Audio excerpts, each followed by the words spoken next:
Well, we're on the ice, trying to catch some fish again.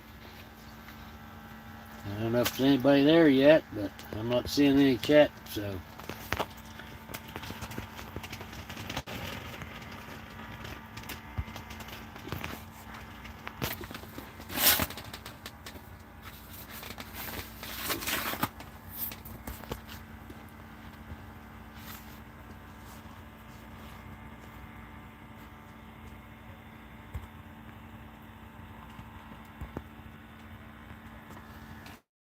Good morning. There's TGIF. How are you?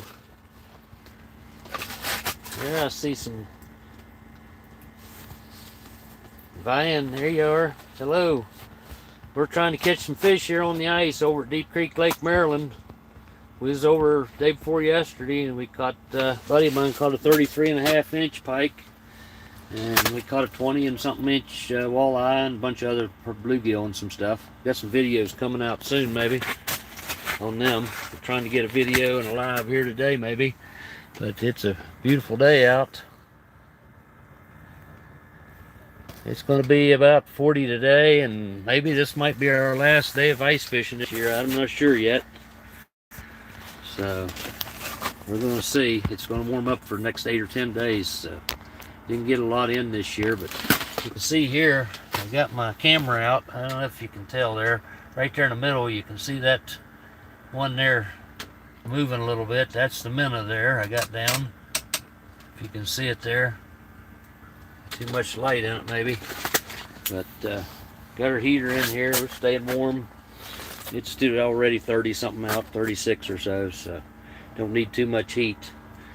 We're trying to catch them here. I don't know, I'm seeing saw a few fish go through the camera there, but I don't have the flasher on. It was showing me some fish too, but I'm actually seeing them on the camera here every now and then. But I've seen a couple perch go through so far.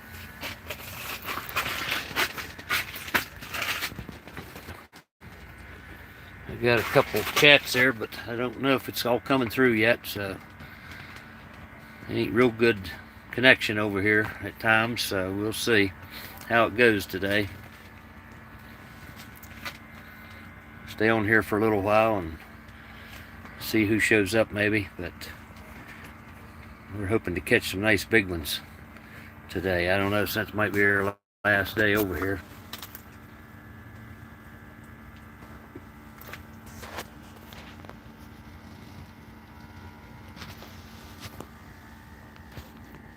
There's quite a few guys out on the ice today. There's some guys back there, down outside here, everywhere. We was over the other day, there was 75 or 80 guys here on the ice, but a little bit slower today on a Monday. Nobody's around much.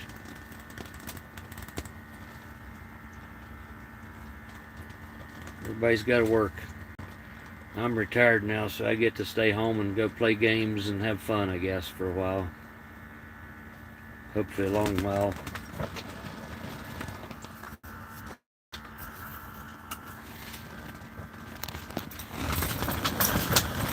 Oh, the winds are picking up.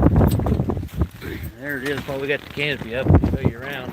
Quite a few people out.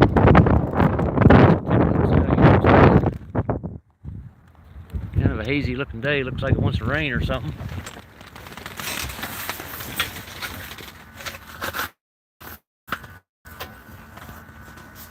I hope everybody's still on here. I'm not seeing chats very good or something. I don't know. It's not showing up anyway, so hopefully somebody's not saying something to me and I'm missing them.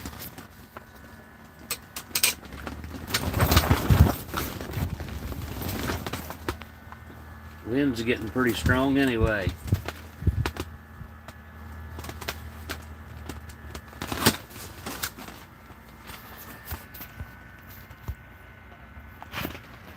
You're still listening, huh? That's good. Somebody's here anyway, huh? Having coffee. Well, I could go for a cup of coffee too. I ain't got no coffee with me today. Had a cup earlier, but might need some here after a bit if these fish don't get to biting for us. They're kind of slow so far yet. We saw about oh, I don't know, a couple 300 fish going through the camera the other day when we was over here, but couldn't get them to bite. Seems like the full moon, it slows them down or something sometimes, but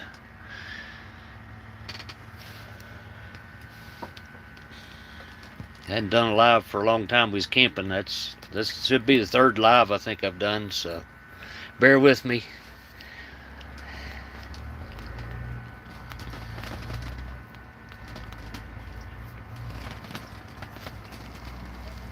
Yeah, I think I've got a video on there of cooking some fish maybe somewhere. I think anyway, a while back, but I keep some of them. I don't keep them all, but just now and then if I want a few fish to eat. The last time we was over, we kept a few, and I cooked that walleye and some stuff and ate it, but we do cook some of them, so depends on where we're fishing at and the cleanliness of the water in places. But here at Deep Creek, usually it's clean enough water and recommended you can eat them and everything, so we keep a few now and then. My buddy that's with me today, he keeps quite a few of them and cooks them and has fish fries and stuff. But so if I don't do too good, or if either one of us do real good and we only catch a few each, I'll throw them at him and he takes them all. And if we catch enough that we can both have a nice little mess, we keep them that way usually.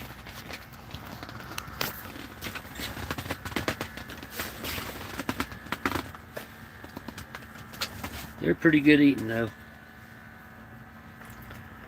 Welcome in, Dawn. How are you today? Good morning.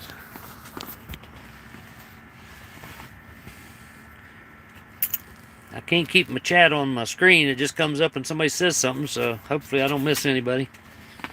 There's not people coming on that it's not showing or something. I don't know. We just went through the live on Facebook now, or YouTube. We didn't go through StreamYard or nothing like that, so hopefully it's working okay. We're doing good. There comes a perch, if you can see it. I don't know if you can see it in the camera. There's a little perch right above my, see him there coming right above my minnow. There's another one coming through. They're swimming around my bait, but they're not taking it yet, so I don't know. The camera makes it nice so you can see them there, but it's kind of aggravating when they don't bite. But it makes it, you're not guessing with your flasher, but flasher's pretty accurate too. I mean, it tells you they're there. So we're over at Deep Creek Lake, Maryland. It's between Morgantown, West Virginia and Cumberland. Friendsville, Maryland, over that way. There's a fish. He's swimming through there. I got my minnow there. You can see it jigging up and down. I wiggle it a little bit there. You can see it there in the middle, kinda. And there was a fish. That was a perch went through there. Not too big a one. And the only place kind of we get it around home is I live over toward Morgantown, further in West Virginia, and the only place we can really ice fish too much is over here at Deep Creek, because they're a little higher elevation than what we are at home, and we get anywhere from 5 to 20 days of year of fishing usually, or 25 maybe sometimes. It depends on the weather. There's another perch coming in on the right side there, looking at up close to the minnow, so I don't know, maybe we can get something here. They're swimming past it, but just aren't coming for it. I don't know. You can kind of see the reaction. Like there, I jigged it a little bit and it swam away. Kind of spooked him out there, it looked like, but it makes it pretty nice when you, with the camera, when they are biting, you can see when they take it and everything. But right now I've got minnows on there. A lot of times we use wax worms and maggots and different things like that. Occasionally night crawlers in the winter, but usually something smaller. The mealworms, wax worms, that kind of stuff works pretty good usually. With the little tungsten jigs and that kind of stuff. Then you just got the normal little short ice poles, and keep the heater in the hut. There you can always keep warm at least, and no matter what it is. I've been over here 17 below zero before and still stay warm, so Yeah, this is, it's about 5, maybe 5.5 inches today, but like I said there earlier, it's probably going to be, the way the weather's projected here in the next 10 days, it's probably going to mess us up. We may not get another day, because 10 days here it's going to be above freezing, and so it's probably going to be, this may be our last day. I don't know. Unless it really gets cold toward the end of February there for 3 or 4 days, but it just depends. It's been a lot warmer this year than normal, and we get a lot of rain, and we'd get ice, and then it'd turn rain, and mess us up a lot that way, so.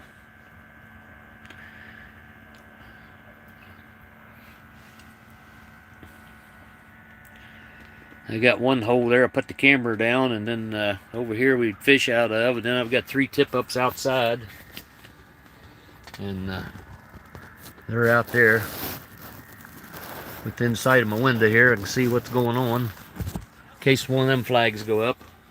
Anybody that's not familiar, what happens is the fish, like that orange one right there, the fish grabs that bait underneath, and when he does, it makes that flag fly up, spins that little black thing in the middle, and it flies up, and that tells you there's something on there, and you run out there and you grab the line and reel him in. I like those spray bills, both of them. They got the insulation underneath of them that keeps the ice holes from freezing up when it's really cold. It's not too big a deal today, and they're small and compact. You can put 6 of them in. I've got a bag here that you can put them in, and works out pretty handy. Thing like this. If you see it here, maybe, I don't know. Maybe get it too far away from me. Hold on a second. We'll see if I can zoom this back in, make it smaller. Maybe you can see a little better.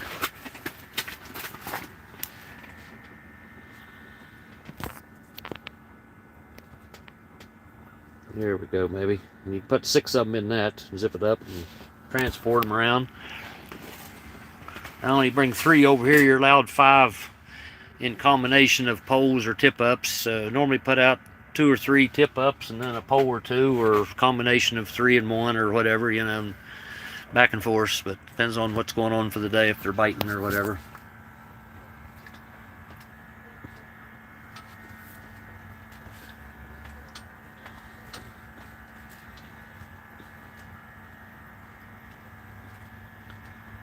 Won't be too long. We'll be able to get the boat out and maybe do some fishing there and get some pictures and videos and stuff. I got a bunch of video on that camera there. I recorded for 3 or 4 hours worth of stuff there. The last 2 or 3 times we've been over, I was going to put some of that in some videos, and ended up yesterday I was pushing buttons on there to view it and hit the format button, and it erased it all, so I lost all that. But we got some video on the camera and stuff, so should be good maybe to make a couple videos. And I've got a video coming out with the Corker boots that I did there a while back, a review on them now, so we'll put that on there soon. Have the real heavy cleats on the bottom, carbide, and you can interchange them to other type soles, whatever you want. They work out nice.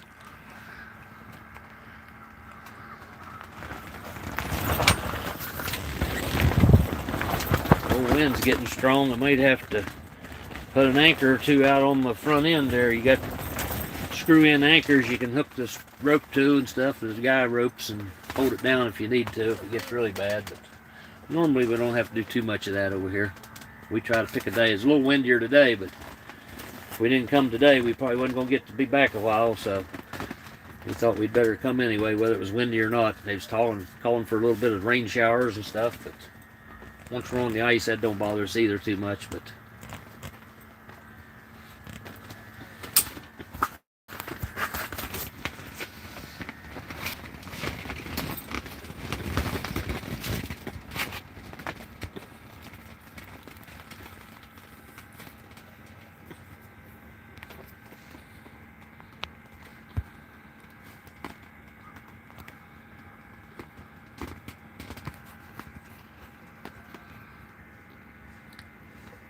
I don't know how long I'll stay on here, just hanging on here for a little while to see how many showed up and if anybody's interested this morning. But it's a Monday, a lot of people's out to work and stuff, I'm sure, so that they can watch it later maybe.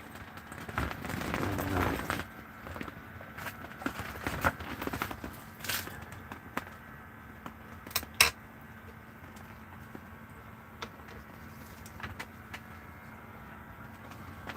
don't know where all the fish are at. They swim through every little bit, but nothing interested yet.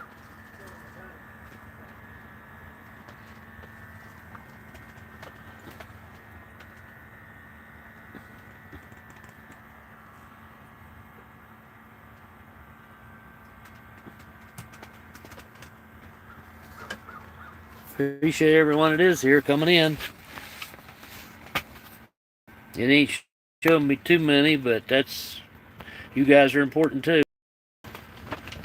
We're growing a little bit at a time, but I haven't put too much on lately. I've been busy doing so many other things, so I'll try to, once the weather breaks here in the spring, I'll get some other things, got some sawmill videos and some things are coming if I ever get to them, and a bunch of things. So I should be able to get out and do a lot of fishing, some more camping this year, and maybe some more motorcycle dual sport riding out in the woods and camping and trail riding, maybe some of that stuff.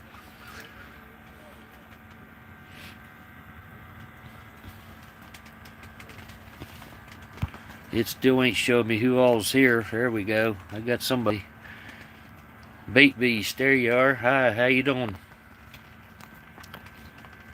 The average size of the fish, well, buddy, he caught a 33.5 pike over here, inch pike the other day, and yeah, we catch some walleye anywhere from like 15 to 25 inches over here a lot of times, and I got a 20 and 20.5 incher the other day. It was pretty heavy weight wise, but we got a what was it, 33.5 inch? Yeah, that's what I said, I think. But it'll be coming up maybe in a video, a little bit on seeing it there, the video pulling it out of the hole and stuff. It's kind of tough, and holding the phone with one hand and a gaff with one hand and trying to unhook tangled lines and pull fish out, and gets kind of hectic when that happens. Sometimes you get decent video and sometimes you get the camera on the laying on the ice, you know.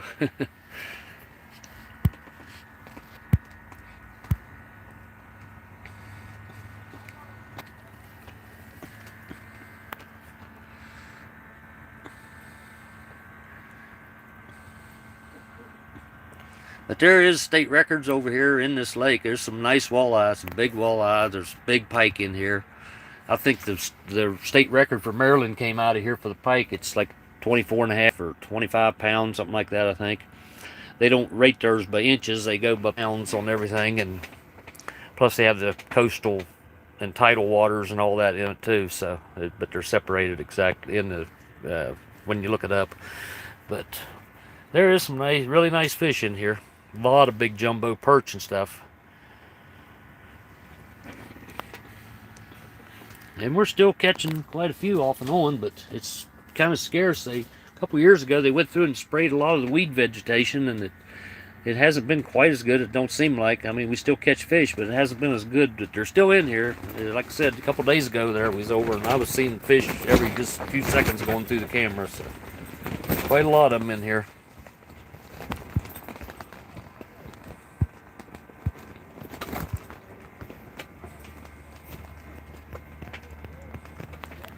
But I'm not having anything going through the camera here since them ones I showed you all ago. I don't know. Ain't too many around. We might end up having to find another hole or two and move somewhere else and look around a little bit. I checked 4 or 5 holes here before I parked here, but there was some fish showing here. And they have been swimming through occasionally, but don't seem like they're very interested.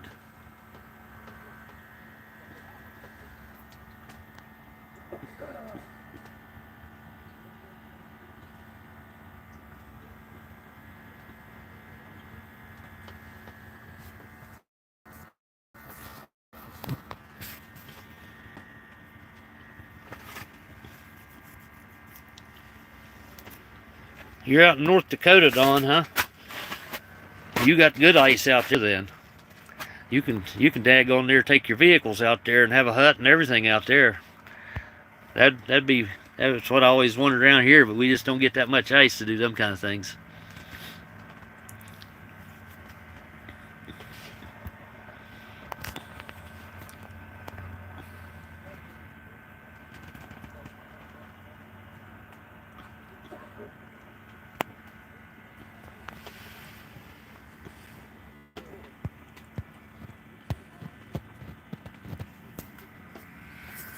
Yeah, we'll stay on here maybe for 30 minutes here and see how things go, and then maybe come back on after a bit sometime or later.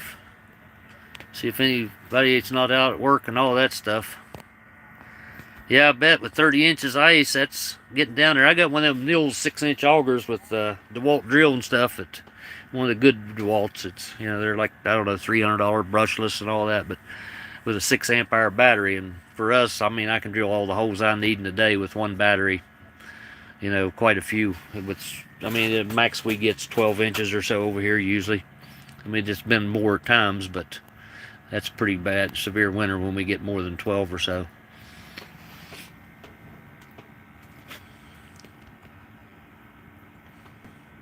I think it's supposed to be like 2,600 foot elevation or something like that right here. Where I live is like 2,100, so it gets a little colder here than it does at the house. So always the ice, we have it here when we don't have it at home even.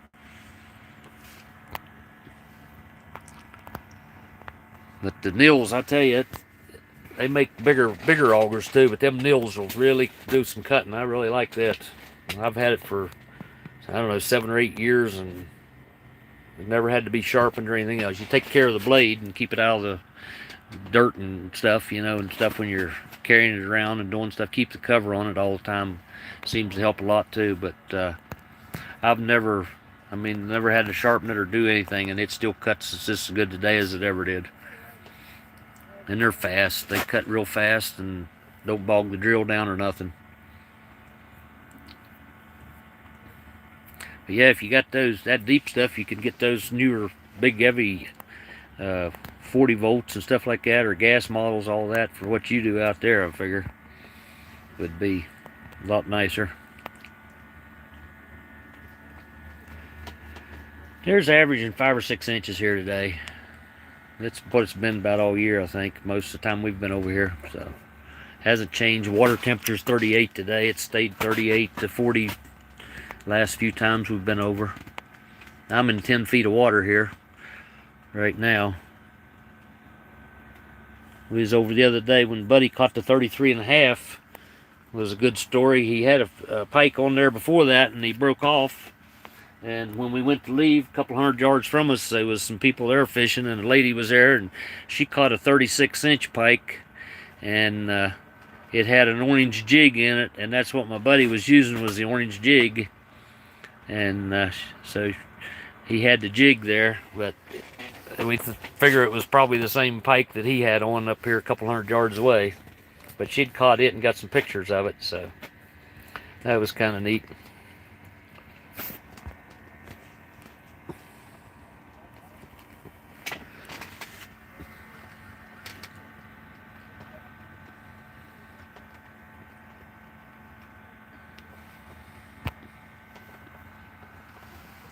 And again, thanks for everybody stopping by. Appreciate it. And like I say, we're going to try to get some more videos out soon here now. I've been kind of slacking lately. Weather and winter and all the stuff going on, and had a lot of other things going on, so haven't had a lot of time to, been going out and doing a lot of things, but they had time to video a lot of it.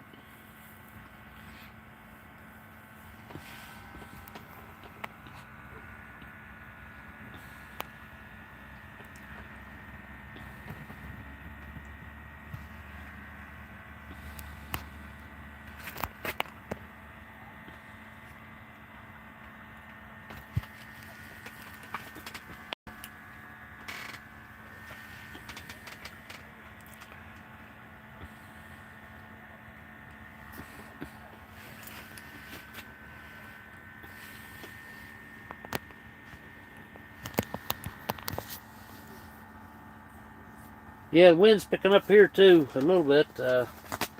I think they're calling like 20 max today though, and maybe a gust or so here and there, 25. But it's right now it's calmed down just a second a little bit. I mean, it's not real windy here right at the moment, but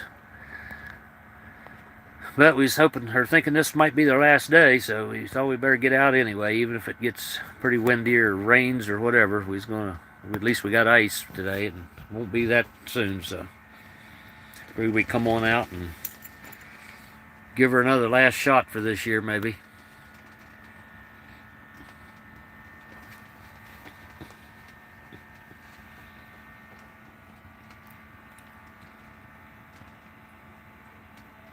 Well, it's no good. I can't show you some fish coming out of that hole right there, but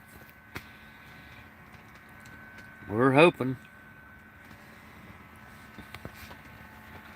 I've been watching a lot of the guys overseas and stuff on the shore, on the surf fishing and stuff, and they sit there 7 or 8 hours and sometimes never catch nothing, but we still get to talk to everybody that supports us and stuff like that, I guess, so that's a good thing too. At least we can tell you, besides a video, you know, what's going on, and appreciate you being in and checking us out and supporting our channel and stuff, so that's a good thing.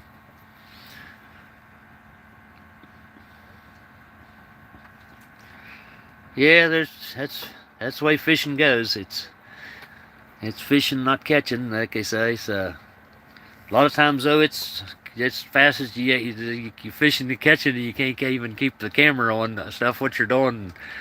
You know, we've went places and have 2 or 3 poles out, and you can't even keep them in the water because they're grabbing the bait as quick as you can pull it up. You know, and which them's the fun times, but it's hard to catch those times all the time on the camera sometimes. But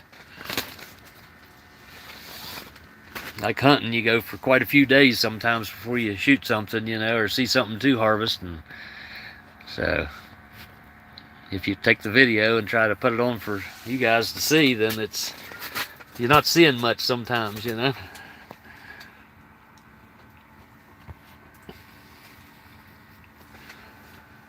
But it's fun getting out and enjoyable out in the nature, and you see what's going on, and you see fish, and it doesn't matter sometimes if you catch them or not, you know.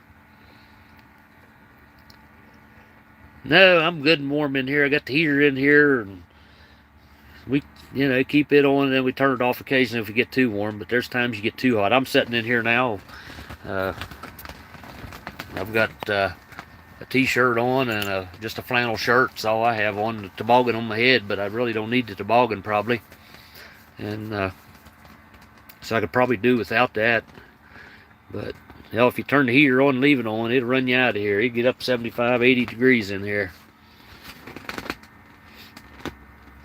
I was over here, like I said there earlier, 17 degree below zero there one time, and stayed in the hut here. It was nice and warm. It's a little cold when you get out. I mean, you got your gear on and stuff to keep you warm coming out, you know, on the ice. I had the heater off now. I'm going to turn it back on here for a little minute. Get it warmed up a little bit, but don't, yeah, get me a cup of coffee. I could go that.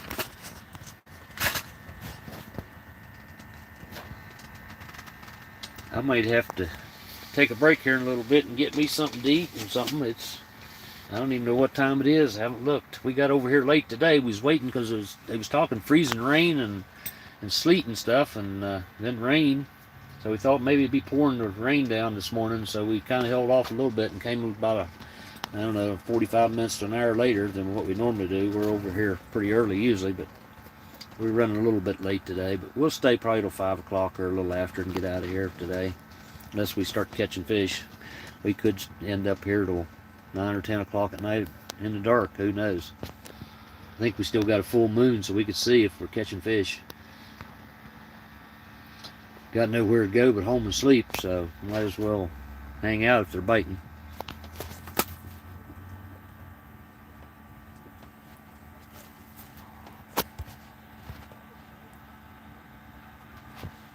I see Alpine Gulch in here. How are you today?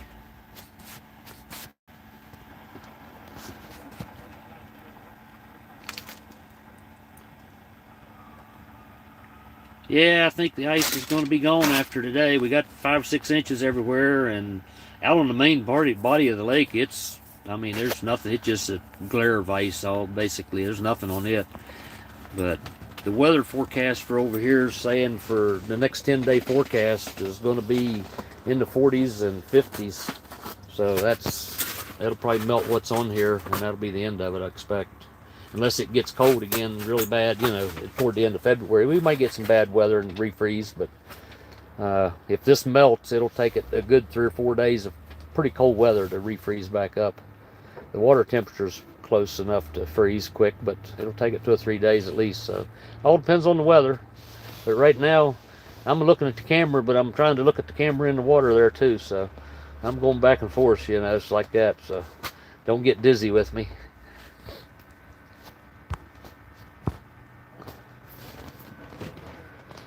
Yeah, usually clear into the end of February we have some cold weather. That's the ice. It hasn't been that good this year. We've had so much rain, and then the temperature up and down every day. It gets cold and get 2 or 3 inches of ice, and then it would rain, and then it would warm up. And yeah, we had that really cold spell, and that's what gave us the ice that we got now that we've been able to get the last few days here in it. When it was like 6 below 0 there for a while, and 48 hours or something. That big freeze went through the northeast and stuff, but it made a lot of ice for us and helped us out. But since that, it's not done too good. So just up and down with the temperature, and then the rain really hurts the ice.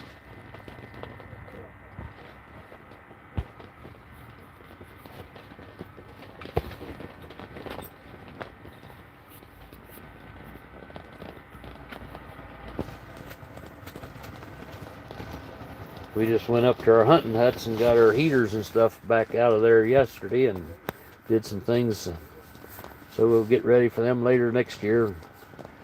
But the day before yesterday we was here fishing again, and now we're waiting to see what happens with the weather. I'll go from here now. If it's up and gets warmed up, I'm going to start working on a little bit of stuff with my sawmill. I got a perch here coming up to the next to the bait there. I'll show you. I don't know. He's swimming through there, but he just don't seem like he even cares. That's a kind of a small one though. He ain't very big. They's not taking any interest today. Don't seem like. He's just swimming through and going on by.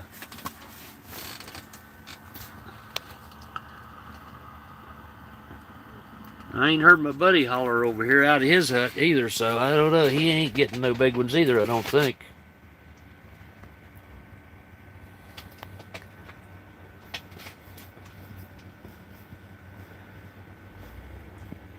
I always feel you're watching the videos of fishing, but I always feel kind of weird or bad about it that, like you say, nobody's getting to see me pull fish out, you know, sometimes, but that's why I don't do too many lives, I guess, but because it's so many times, it's hours and hours sometimes before you get fish or get bites, but I watch a lot of the guys too for hours sometimes, and they don't catch anything. But you know, it's something you can't control, but so it kind of makes it bad for the viewers that you want to show. You know, you're always wanting to show something good, and oh, look at the big fish, or oh, we caught 25 in an hour, you know, or something. But it don't always work out like that. So there's times like that, but a lot of times those things you don't get them on camera. Like I said there a little bit ago, I had a bunch of video here, 3 or 4 hours probably, or 2 or 3 hours, whatever, on my camera. I don't even know what was on it, but I turned it on a bunch of times, just left it on. I wasn't even looking at it and stuff, and I went to the truck once and different things, and so I just left it on. So I don't know what all was on it, and I went to kind of look at it yesterday and was going to delete things from the past and stuff, and hit format and it erased it all. So, but I know I had some nice pike on there and some walleye and a bunch of big perch that was swimming through there the other day. I was going to kind of put that in my videos, and so at least you'd see some fish. But I do have a few things where we caught that pike and some things, and I'll get that on video real soon here. So hopefully I'm going to put the next one up, the review on my Porker Polar Vortex ice boots. I did the one video there on them, buying them and all, but I kind of I've got one here to fix up with a review on it, what I think of them, and but we'll do that. And then I've got a couple videos fishing and catching that pike and some stuff. So there's my buddy catching it. I didn't catch it, but I did get to gaff it for him and all that and get it out of the hole. But it's a team effort sometimes on them big ones. He had 2 pound 2 pound test line on there, 33.5 inch pike. So, but you'll get to see that on one of the videos here soon when I post that up. And hopefully I'll get some more video here today and catch something nice. But I thought I'd go on and do a little live here for a while and see if anybody's interested today and wanted to watch. And hey Joe, how you doing, man? What's going on? Good to see you. I'm trying to catch fish over here. You guys got any ice out there?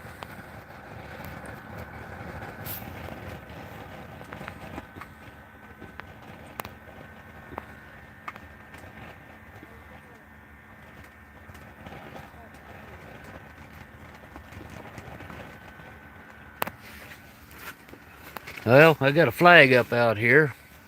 Looks like. I don't know if it's a false one. The winds was blowing a little bit. Maybe we'll walk out here and see if we got a fish. Or if we just got a false flag. I don't know. Let's go see.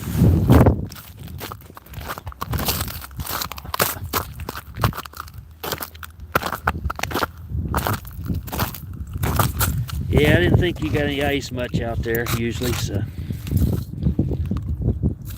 You don't even get the severe winters we get at the house, I don't think. No, there's no fish on there. It must have been the wind knocked it off. See, here's how they are. You put a minnow, and you got your sinker, and there's a bunch of different type tip-ups, but dozens of them probably. I mean, I know of a bunch of them, but then you got the little reel here. You crank it on top, but you sit down on the ice after you get your depth, with the depth still set on that. So you put this under here like this, and that holds the flag down. When the fish hits it, it spins this and lets the flag come up, say, like that. And the other ones I have, they have lights on them and stuff for at night, if you want to fish at night here. This one here, I'll show you over here. It has a little light here on it. When it's standing straight up, it comes on and starts flashing. Then you got a little yellow thing here, is like a little storage for tackle. And if you can see underneath here, they have the styrofoam body in there, and that keeps them insulated well under the ice. And try to do this with one hand. Okay, now we got it. Yeah, you can see here. Let's show you around here real quick. You can see what's.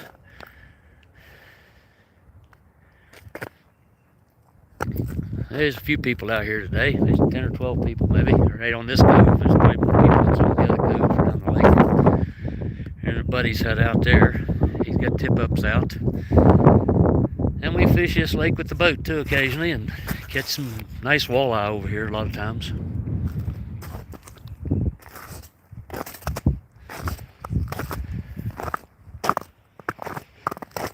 I better get my bait bucket I left down here. See, you got all this ice, you got cracks and stuff. You gotta really be careful and pay attention to what you're doing. Places like this right here where that joins together right there, if you can see it. You know, 4 or 5 places, and you step in this part. If it happens to break off back here, you could end up going right through there. There's not that much support on them kind of places. But they refreeze and kind of freeze back together, so it's just basically a crack, but sometimes it can be dangerous. So you gotta be careful. You gotta kind of get used to it and know what you're looking for to know that it's safe. Well, Joe, the boots, I'll have a video up real soon. I don't want to spoil it, but I got them on today, so that might give you some hint.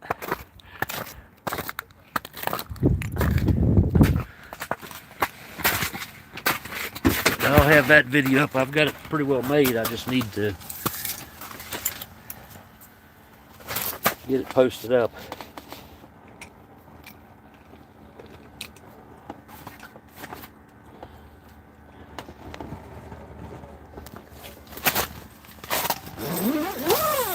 Get the hut zipped back up so it don't get too cold in here. Get the heater going. See there how it works. It puts out real good. That's just the smaller buddy heater, and I've got one of the bigger ones too, the big buddy. But it's hardly ever needed in a hut like this. I've even got it on low there now, and I'll turn it off and on. It don't stay on.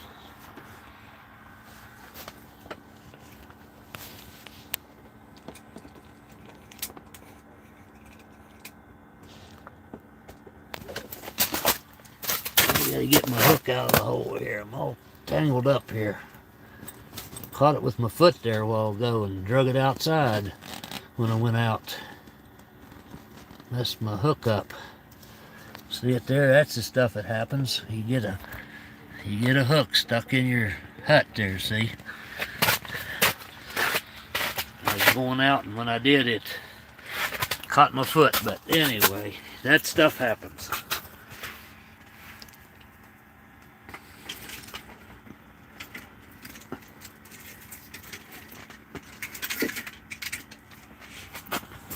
But I'm not seeing any more fish.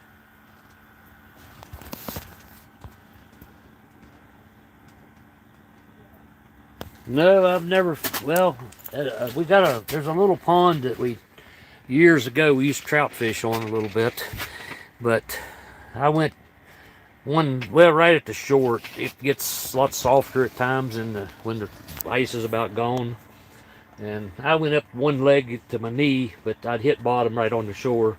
Just the shore ice there broke, and I went one leg through it, but that was nothing. But I've never fell through this. When it looks like it's not safe, we don't come on it. I mean, it's just that simple. I love fishing and as much as anybody, but I like to stay alive to do it too, you know, for years to come, hopefully. But we've never fell through, and as far as a buddy, when you come out and stuff, another thing I'll show you here, you've got ice picks like this.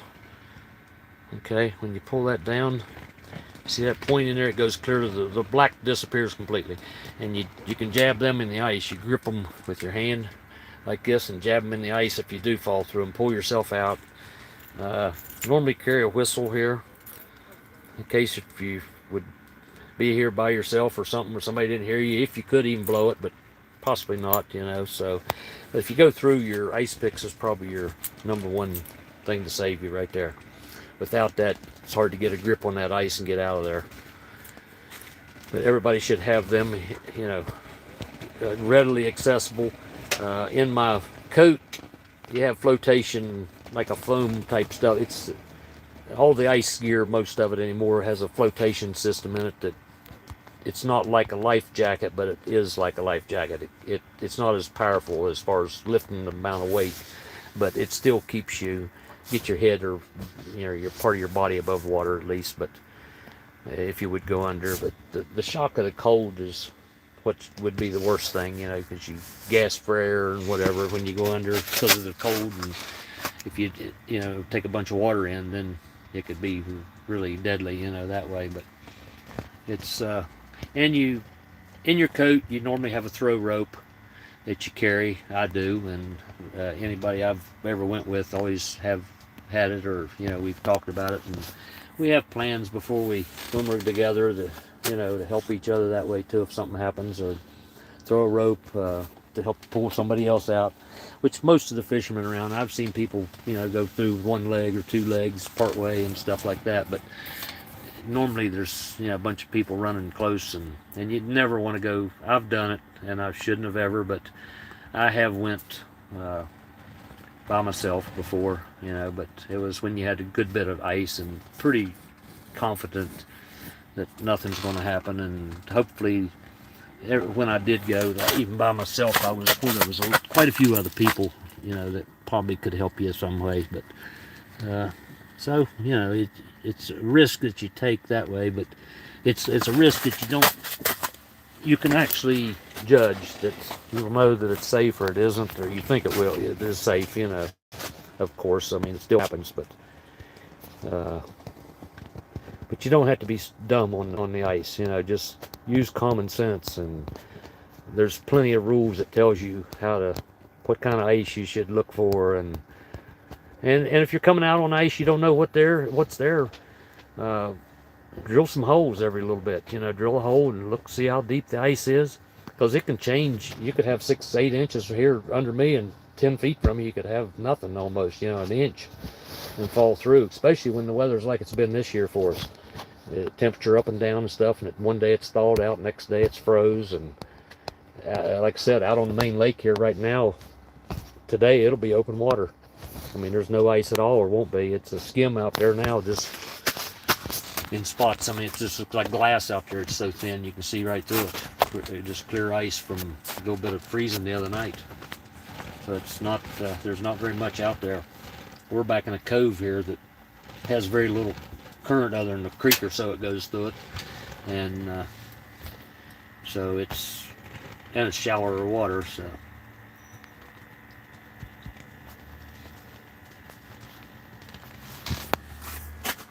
Well, I'm going to sit you up here just a second, and I'm going to grab this thing and bait up here again. I can't talk and do it too, but you guys hang in there with me if you will. I said it'd stay around 30 minutes, but part of you's here, so we'll just hang out and see what happens here for a little while. Hopefully we can get some fish for you.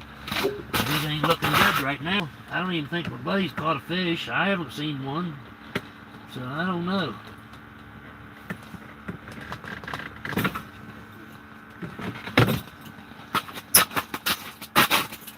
I'm not sure what's going to happen here. We're just not getting nothing.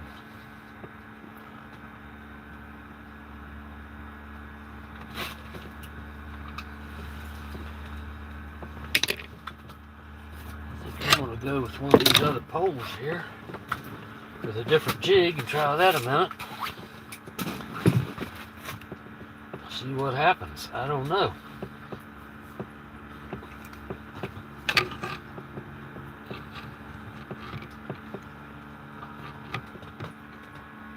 It ain't looking real good here today so far. You saw the last fish there that I've seen. I haven't seen one on the camera since. So I don't know what they're doing.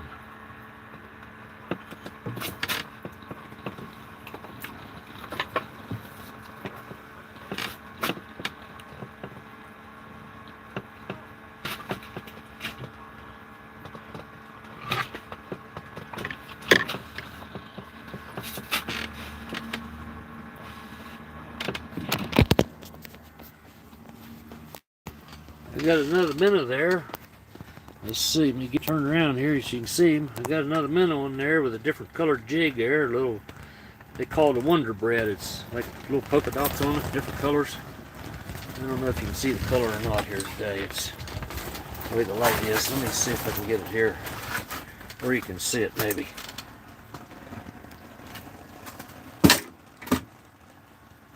If you hold still long enough maybe. There it is. Little tungsten, or they make them different diameters, millimeters usually. They call it 3, 4, 5 millimeter. I think that one's a 4 there, and which is a little less than a 1/4 inch. But tungsten's heavier than lead and some of that stuff, so the smaller jigs will go down, and you've got the weight there too. Then a little easier. There you can see right in the water, and we'll let him down and go to the bottom. And over here, hopefully you'll get to see him come in the camera here in a minute. If he comes down from the top there, when it gets down there. I may have to mess with it here, set it down, because the minnow swims a little bit too, and the weight pulls him down, but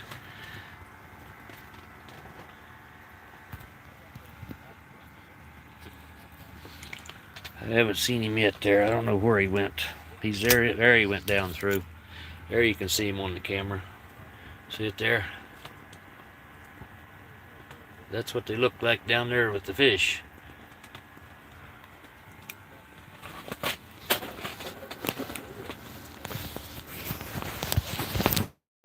Oops, I'm dropping the phone here. Hi Connors, how you? We're trying to catch some fish here. Not getting to show you much though right now. Show you all my secrets maybe, but that's about all I can do for now, looks like.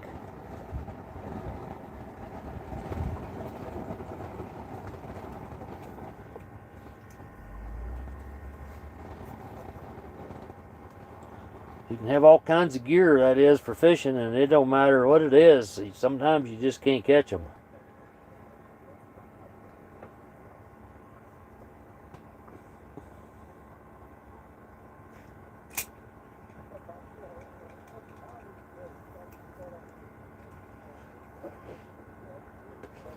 But you don't have to have the expensive stuff, really, if you, or anything to ice fish. You can come out here with a fishing pole and an auger, just a handheld auger, drill a hole and fish, you know, and have some good heavy clothes on, layer it up good, and you can actually catch fish. But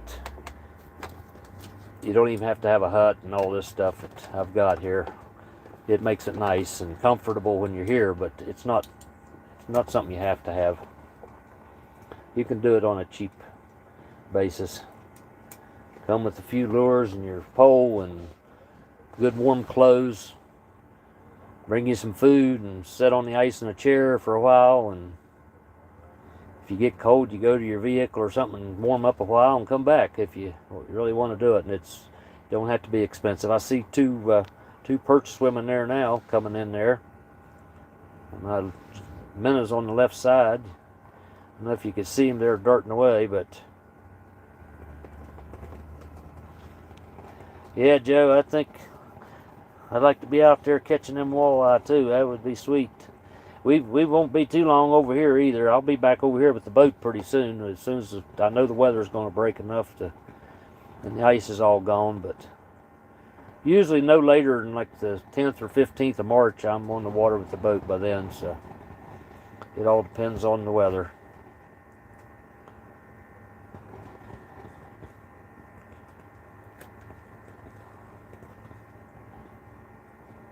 There went another perch through, but I just can't get them to look at it. They're just going on through. Maybe I'll try something else here. Put some wax worms or something on, but they was seeming pretty interesting. The other day we was over here, they was really interested in the minnows, and we caught a few on the tip-ups with minnows, but today they're not even seeming like they even care to see them. They're swimming through.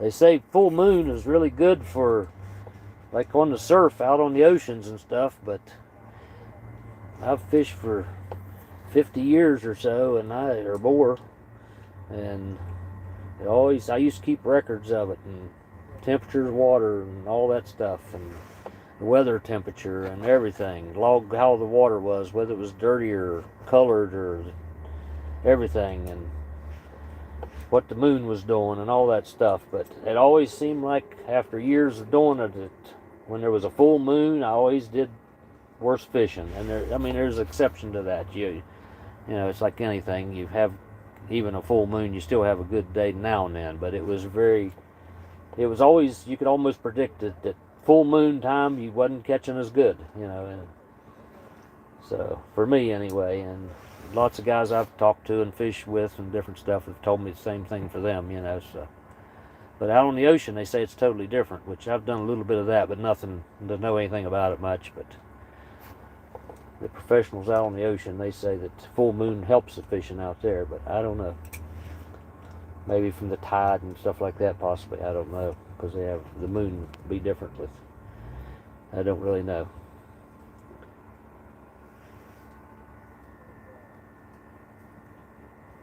I just don't know what's going on here. I'm not seeing too many fish even today.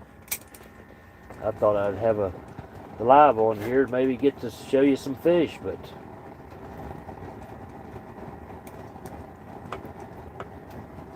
seemed like every time I was fishing, I was catching fish, and then I couldn't get it on video. I'd have to fight them and get them up to the top of the water and lose them trying to get it on camera. So I thought, well, I'll do it this way today. Maybe you'll see me get a few, but it ain't working either.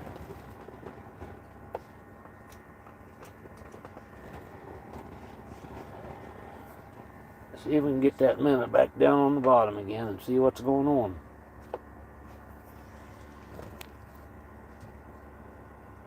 I don't think I missed anybody on here. Hopefully not.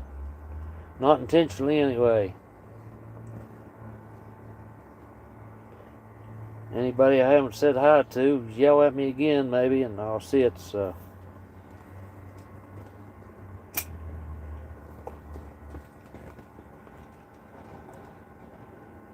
I'm hoping to get out this year a lot more than I did last year with the boat. But fooled around, bought that sawmill, got it in June there, and I was messing with it, having fun playing and doing some stuff, and I didn't and then we was riding bike a good bit more this year, so we didn't get out quite as much. But this year I've got plans already to get back to what I've always been used to. Every other day pretty well I'm fishing. So hopefully that'll come out this year. And some more camping. Did some there last year. I got some videos there. You can see some of them we had some fun times, but I wanted to get way more camping in this year. My wife wants to go some more, so she's been dying all winter to go. Oh, we got to go camping, And I said, well, let's go. I even got her a new sleeping pad, a climate gear pad like mine, and a new sleeping bag and stuff this winter there around Christmas there and stuff. So maybe we can get out there and do some more of that too this year. You see the minnow there toward the bottom of about the middle of the screen now, swimming around there. What I got on there. And I'm not seeing any fish on there. The water's not real clear, so the camera's not even really clear. I can see it's good enough to fish, but it's not good clear camera video, so unless they swim right up next to the camera. But the water's not dirty, but there's a haze in it, like sort of like a fog, like from the thawing and heating and thawing and all that, and getting cold. And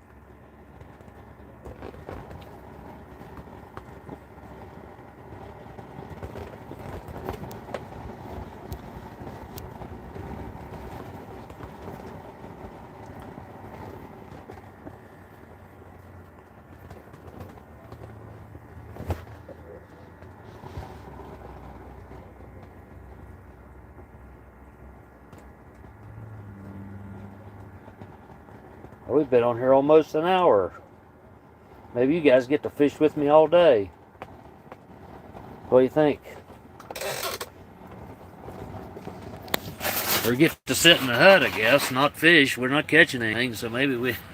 Oh, there comes a nice perch in there, looking at stuff, coming right toward the camera. You're on the left side there. I think, well, it may be on your right side, maybe. I don't know if this thing reverses. I think it does. It swam there and swam out of the picture, so I don't know where it went to. Run away. It didn't want bait today. It didn't want my minnow. It was looking for something else to eat, maybe. I don't know. I got him down there. He's right there, right in the middle almost there, swimming. If you can see it.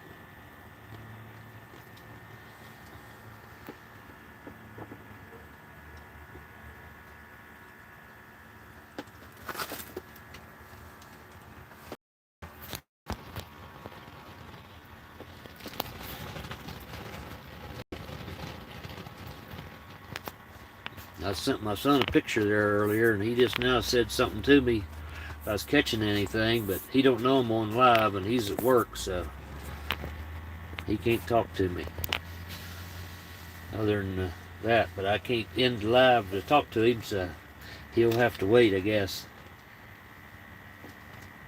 Fish all day? Well, I probably will if you want to hang out. I don't know. Might get boring for you, I don't know, unless we start catching fish. I've got another tripod here. Maybe I don't know if I can. I ain't got no way to. That there won't hold my cell phone, so I'm filming this with the cell phone here. But turn it that way, I guess. That don't turn my chat though. It don't go with it, so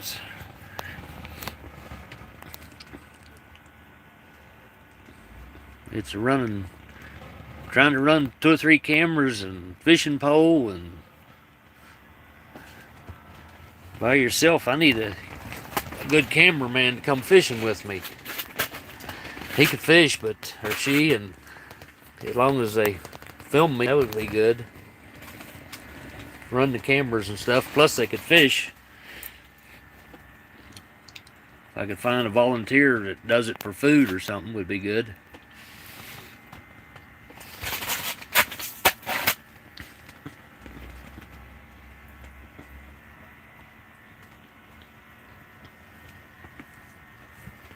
And I think everybody here pretty well is subscribed to me, but if you aren't, jump on there and hit that subscribe button. Would appreciate it, because it helps. I got 353, I think, so we're shooting for that 1,000 one of these days, hopefully.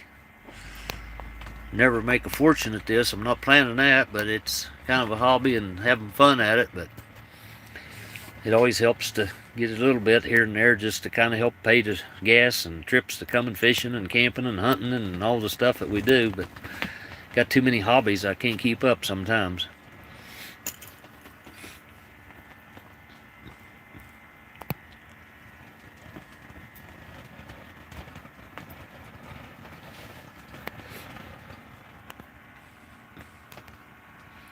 I don't know how everybody saw that I was on here. Did it give you a notification, or did you just happen to see on one of the lives?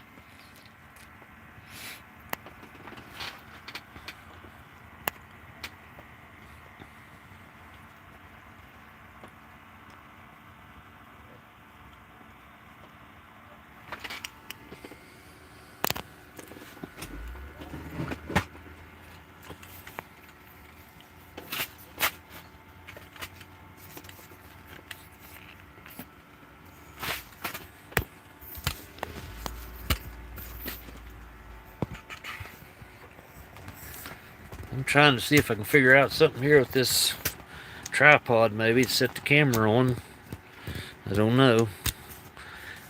I just got this one tripod yesterday, and I don't have the right adapter to bolt or hook the camera or something to it. I got it where I can put my GoPro on there, but I can't put my cell phone on there, which that's what we're doing here with the live.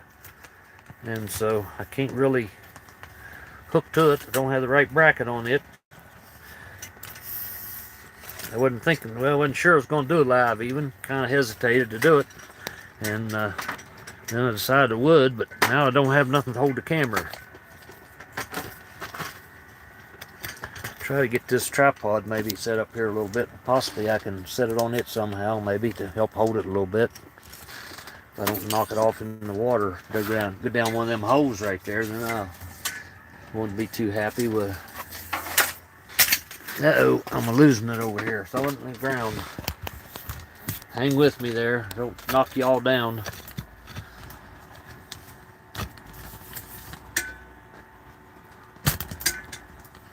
I don't know if this will work or not. Probably not.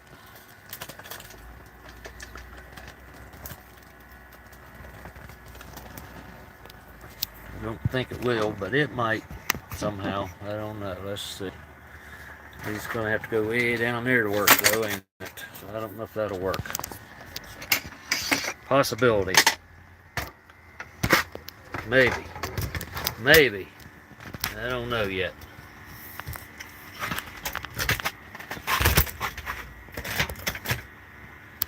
Sure is bouncing around a bunch.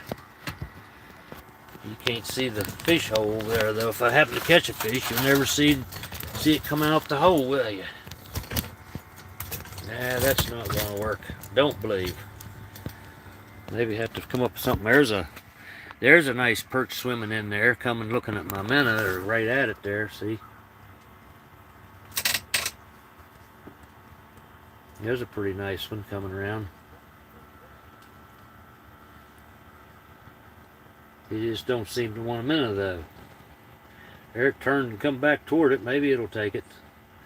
I just dropped it straight to the bottom there. It's right there at it, but maybe it will end up taking it. I don't know. Looking around at it. It's right at it, but I don't know. It's looking at it.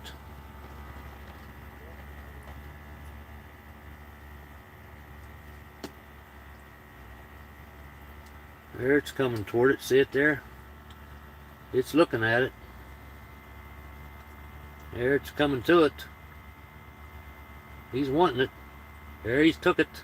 You see that, folks? There I got him. Let's see what we got over here in this hole. Uh-oh, he just got off.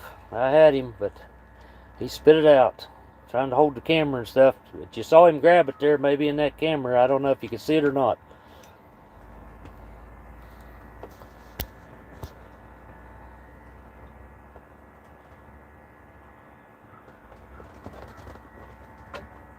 Did you see it? I don't know if you can see it, grab it or not.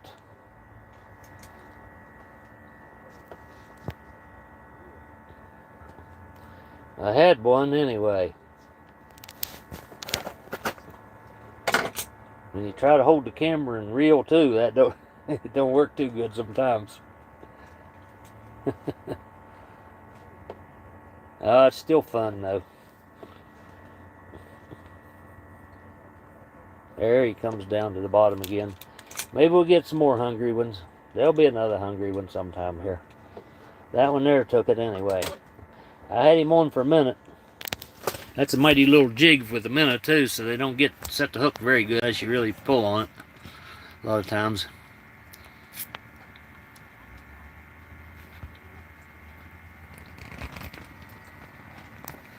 Oh, you did see it? Okay, cool.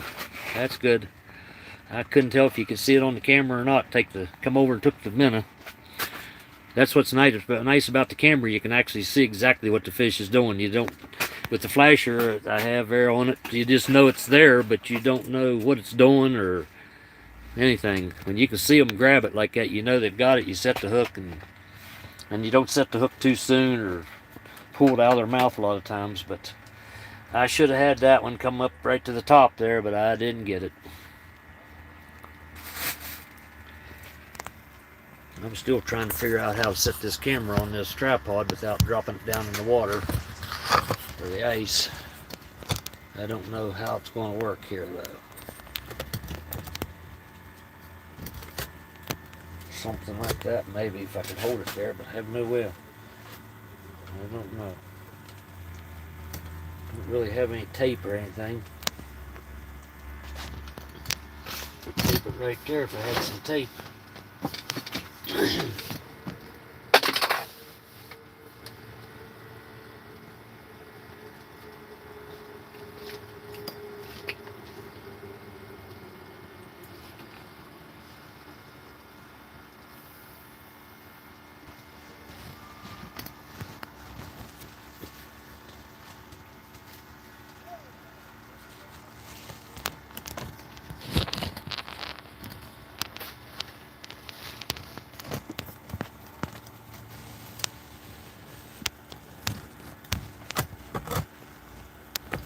Trying to come up with a way to hold this camera here, but I don't know if it's going to work or not.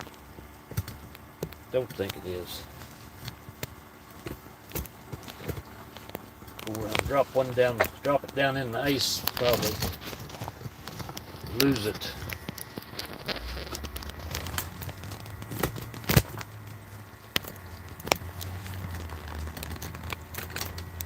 Hang with me there a second. Let me get this thing tied up here. Maybe we can get it there where it needs to go.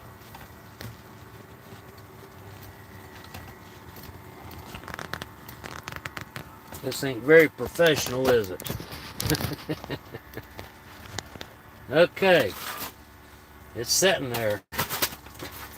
I don't know.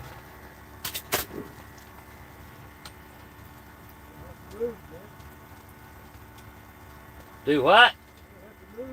You think?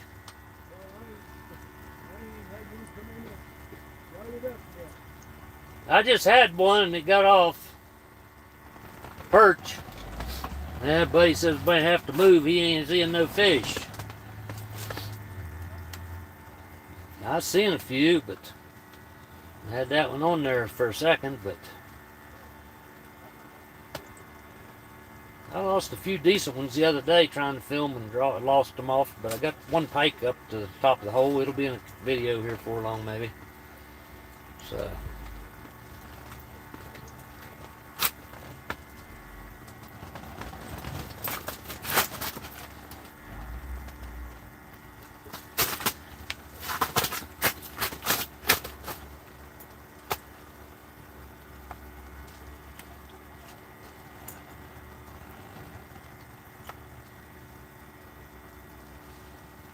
I got to sit there now. It's tied on there for now if it don't fall off. I had a rag there tied around the bottom part of the phone, wedged it between the legs on the tripod, so you can see the hole anyway. You won't see the camera now, but maybe we'll get a bite here sometime, but I'm not seeing no fish. right now again, so I don't know.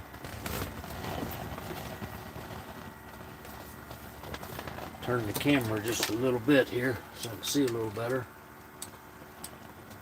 There we go.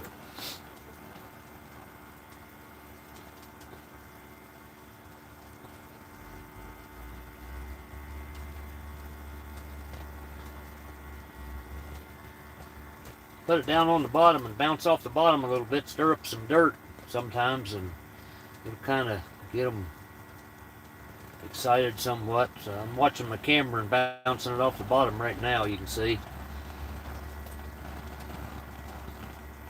Sometimes all the commotion on the bottom will bring them there. They get curious anyway.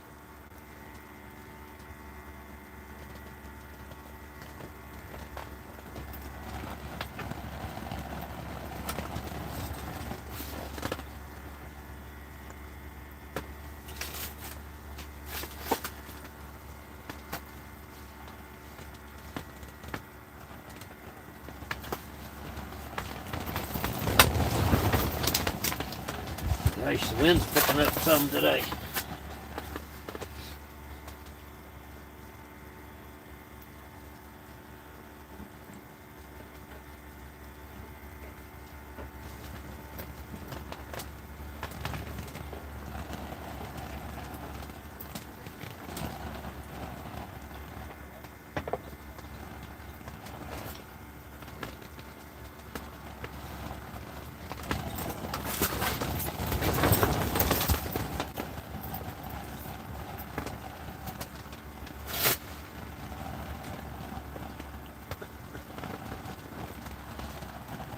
You still here, Joe? Call your sister and tell her I'm on live. I told her I might do it, but I don't know if she knows I'm on here or not. She could tell Scotty too. He'd know it. Maybe he'd get on.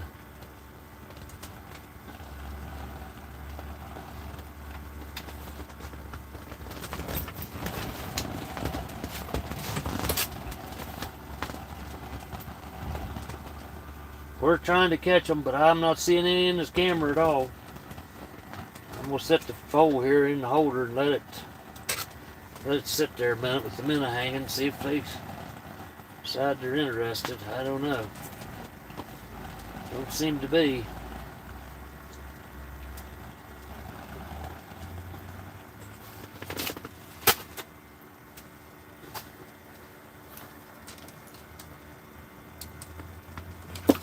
Minnows is swimming, carrying on in the camera, so he's pretty active. I don't know.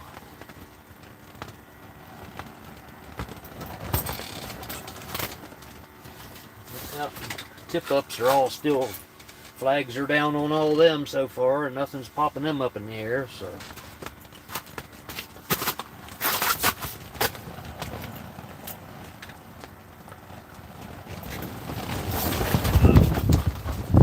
I have to put a stake out on my front. The winds are picking up crazy.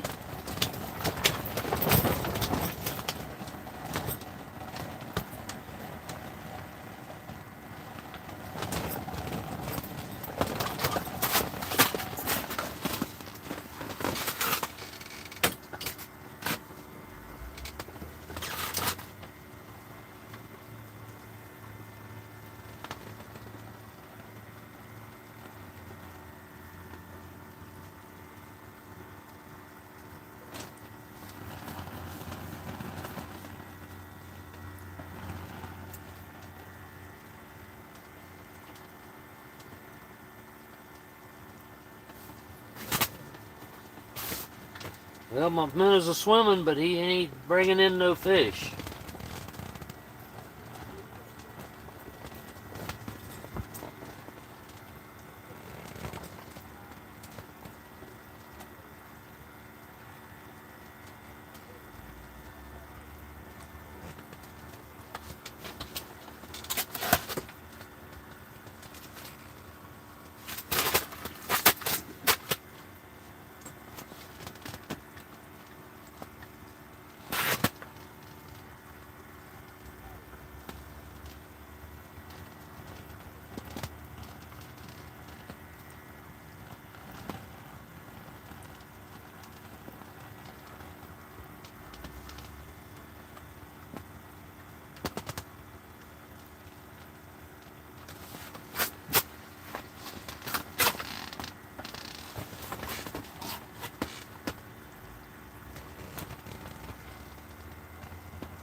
Well, if I could get a bite, maybe we could get one out of that hole for you, but I don't know.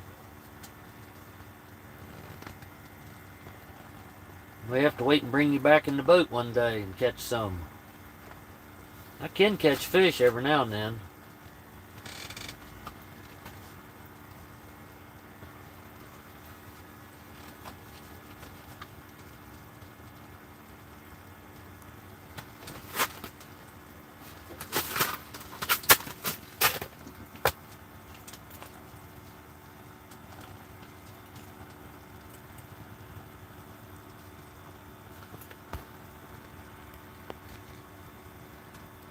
Trying to see this chat here. I got the phone turned around so you can see the hole, but I can't see the thing very good.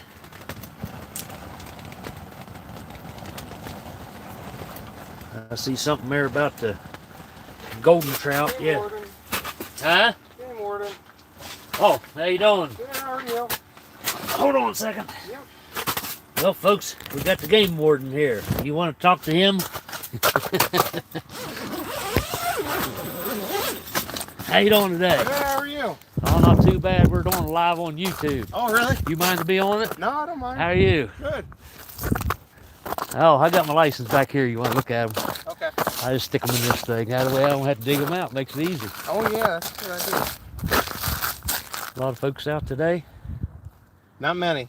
No, Not many. Yeah, it's Monday. So. Not many fish getting caught today either. No, we're not doing very good. I had one bite there a minute ago. I had him on here showing them. Okay. Had him halfway up and he got away. So Right on. trying to hold the camera and hold at the same time, you know, Yeah. so it didn't work too good. Yes. You be careful out here. Yes, sir. You too, and good luck. Yep. Thank you, man. Thank you. Appreciate seeing you guys.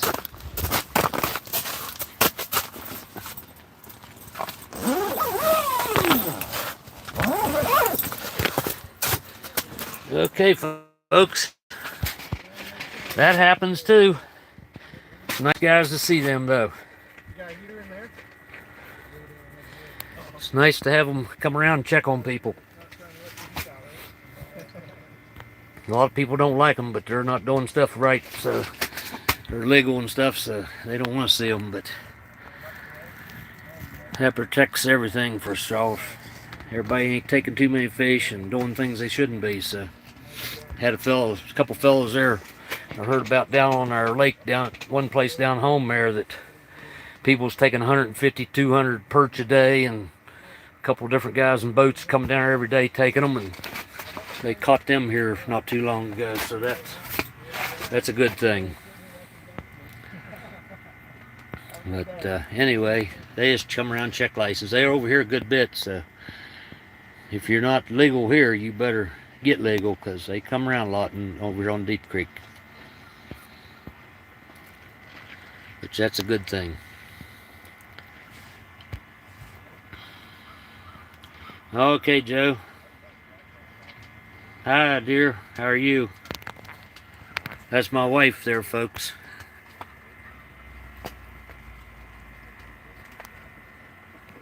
She says, what do I do over here? But she don't want to come because it's too cold for her, she says.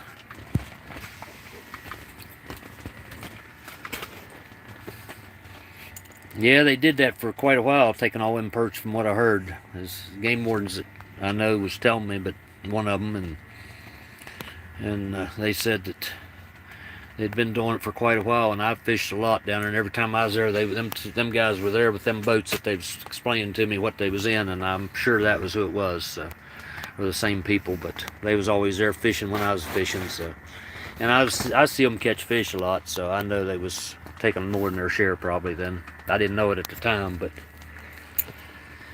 you never know how many people's releasing, but you see them catch, but that don't mean they're keeping them, you know. Well, I'm warm over here too, dear. I got the heater going, see there?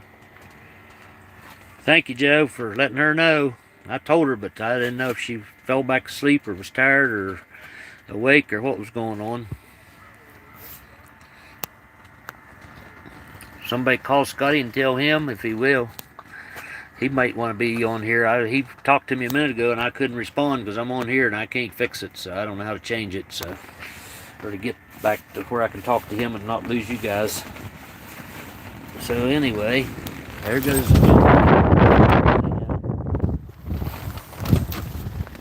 gonna have to put my thing down, I think.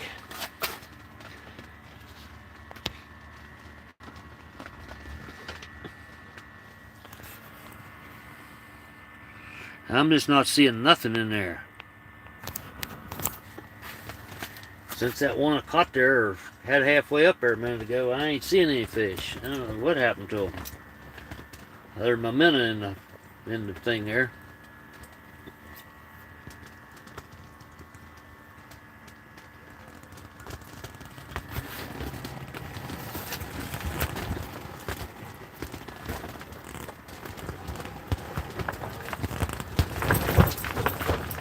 Winds are picking up. See the hut flapping there? We know it's going to be pretty windy today, and it is, but if it's the last day, we can put up with it.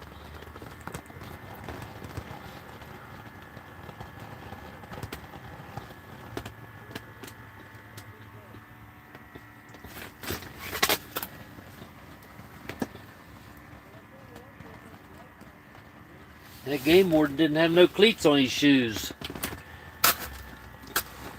I don't know what he was thinking.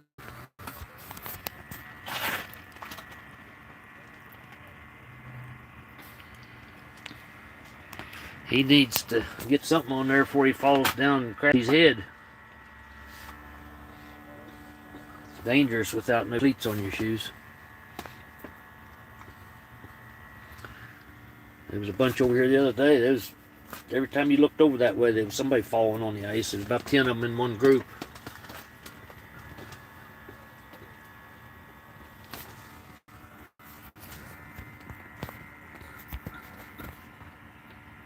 There's another perch in the screen there, going through. He didn't seem to want no minnow. He didn't care. He was going somewhere. Going on the other end of the lake to see his buddy, maybe. I don't know.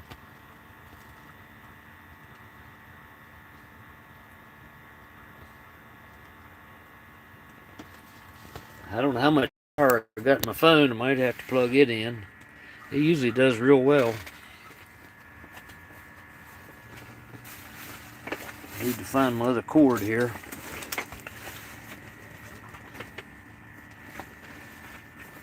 Go ahead and get it plugged in, maybe. And I know it won't run out.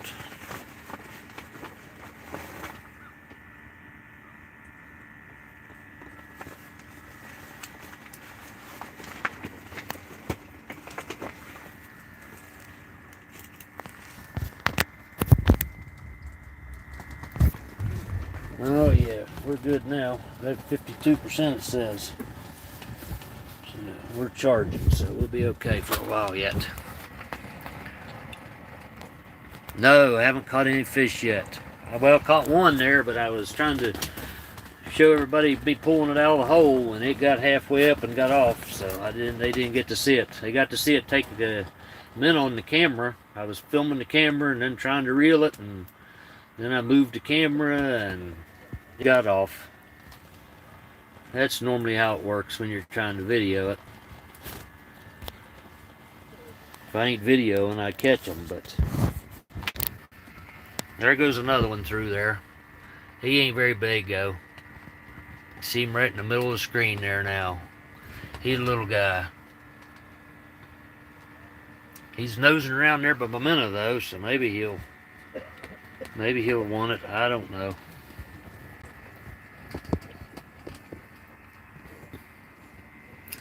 He didn't bother taking it though.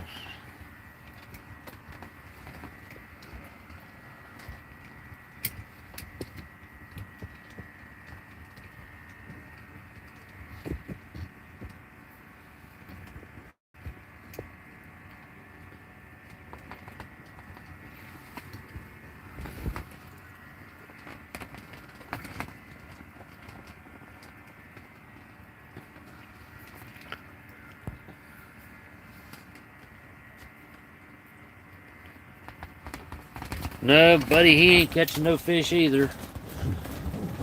He ain't seen no fish. He just told me there might be a chance we're going to have to move. I'm going to try to get you in the tripod here again so you can hold steady here again. Maybe that'll help.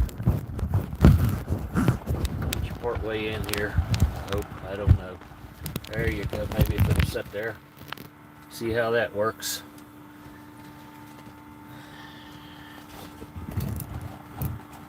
Got this battery pack, so I got to get the cord over there and move it out of my way. Or I'll catch another one and I won't get to get it out of the hole either. I'll be tangled up in charge cords.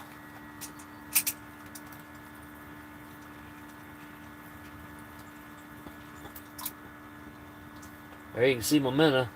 I brought him up. I'm going to drop him back down.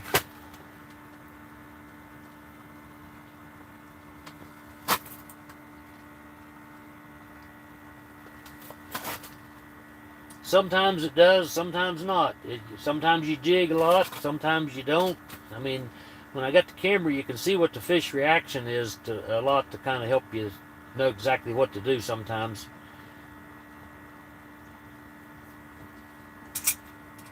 And sometimes, just like the tip-ups outside, they're just what they would call a dead stick. They're just hanging there, other than the minnow swimming a little bit or something. As long as they're alive, and they'll stay live on the tip-ups for a long time. So usually they're just barely swimming around, maybe, or moving a little bit to draw his attention, but the line's not going up and down in the water. But like there, when you see on the camera, you see a fish come over toward it.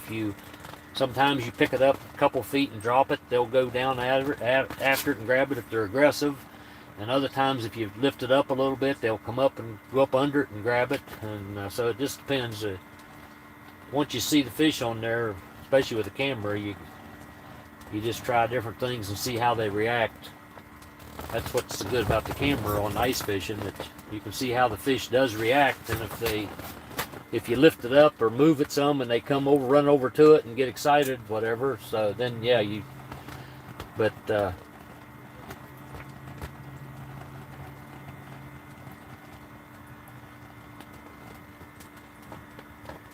yeah, a lot of times if you can just hold the bait or the reel and rod and everything and just sit there, yeah. But it doesn't affect them, you moving around up on the ice or nothing like that, unless you was up there just beating or pounding or something, or drilling more holes and stuff. It spooks them occasionally, but up here talking or moving and stuff doesn't seem to affect them any.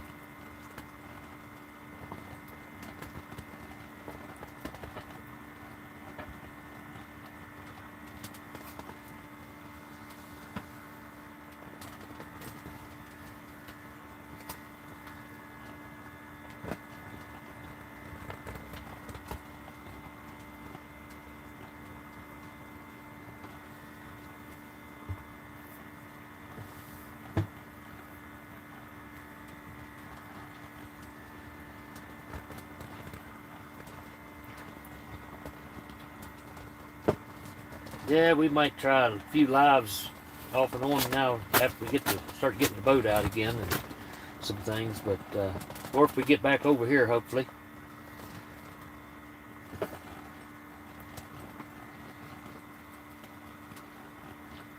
Maybe I'll post it a few days before if I'm sure I'm going to do it. I wasn't sure this morning, so I didn't let nobody know, so.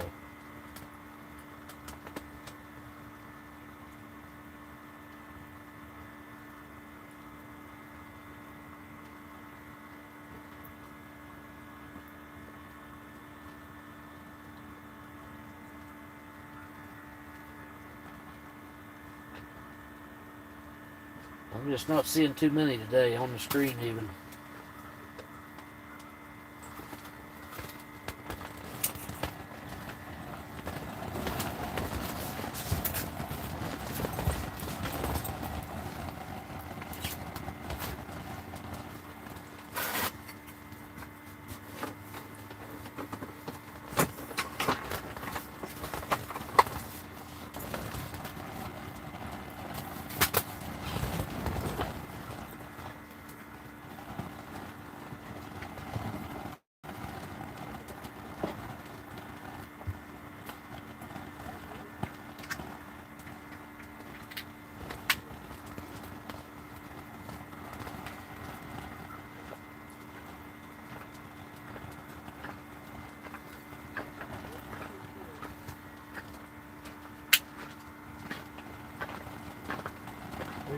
Hey, I'm moving you over going? towards that left bank a little bit so I can still watch my tip up. Okay. I haven't seen a fish. No, I'm seeing a few, but not like normal. I haven't seen a fish. I got a live going on here on YouTube, so. Yeah. Alright, well.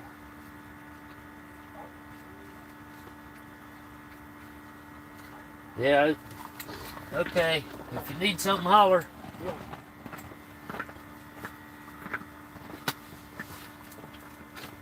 I might borrow your auger to drill a hole. Oh, okay. Did I leave the drill out there on it? Yeah, Is the battery on it? yeah, but Oh, okay. this auger freeze in the ice. Yeah, I was going to take it out of there and I forgot. I'll bring it back over to Okay, you. yeah, that's fine.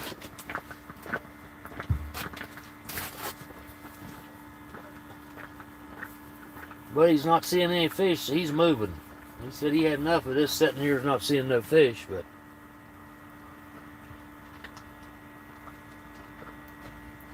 Okay, Joe. You have a good day, man. Good to see you. Talk to you. Maybe I'll catch some fish here before long. I don't know.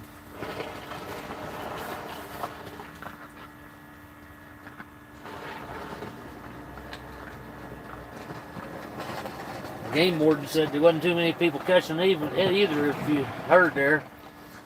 Wasn't a lot of people out today either, he said, but wasn't catching real well either, so.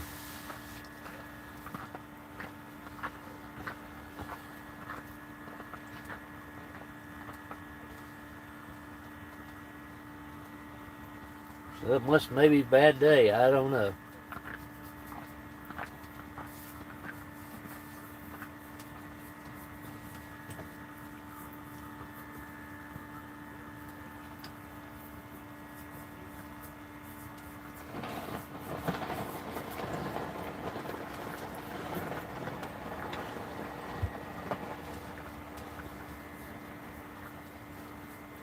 You guys getting bored of looking at that hole?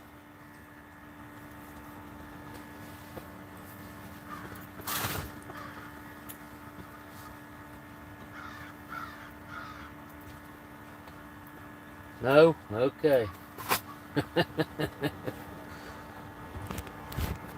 Keep looking then. We'll see if we can find something. I don't know.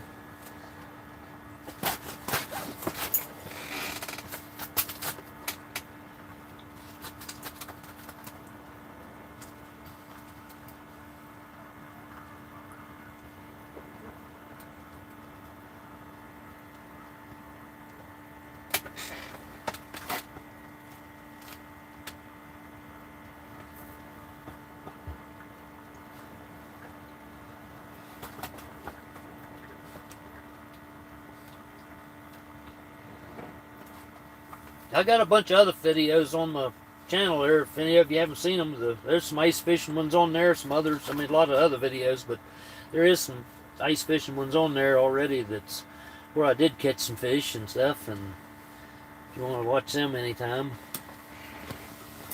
and lots of other fishing shows or fishing videos in the boat and stuff. So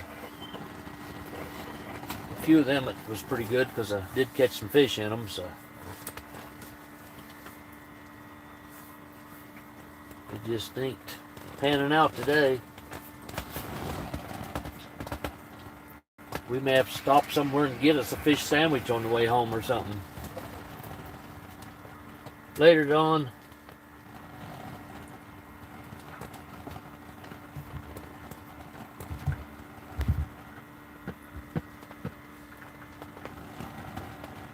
Oh, okay. You can come back. Okay. Great.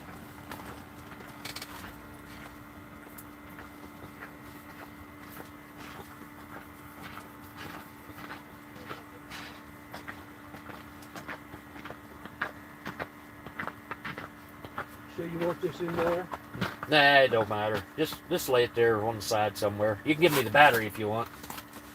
I'll take it and get it out of there. So it ain't sitting out in the cold. Other than that, just lay it there on the front cover if you want. It'll kind of help hold it down maybe. Crazy thing. Oh, you don't. As long as I don't need up and cut you. yeah, as long as I don't need to go out to the tip-ups or something.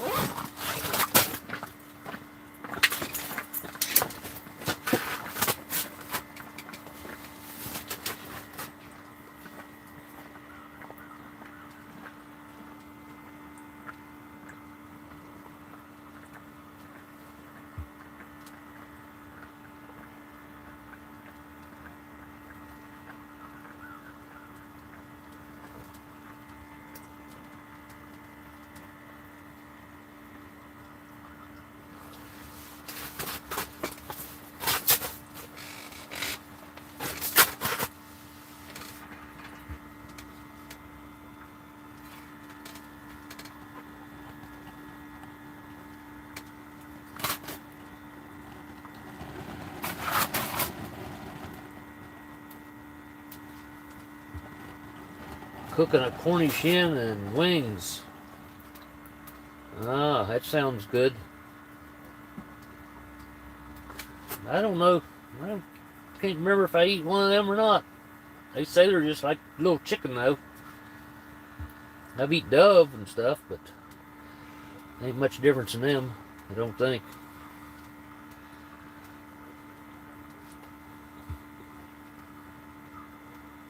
Hey, I see Scott here now.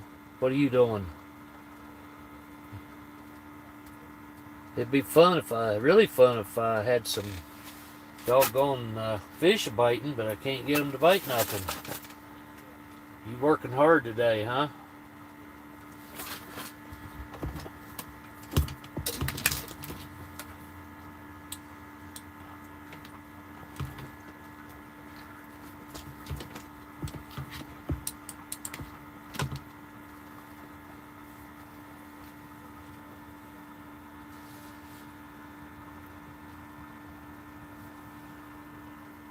Scott, that's my son, if anybody don't know. Probably don't nobody know that, but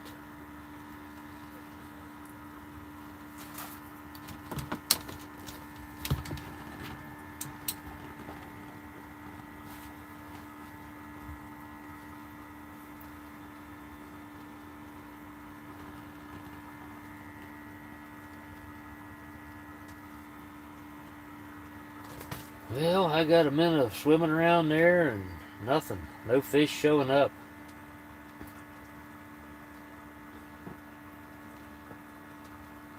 I don't know.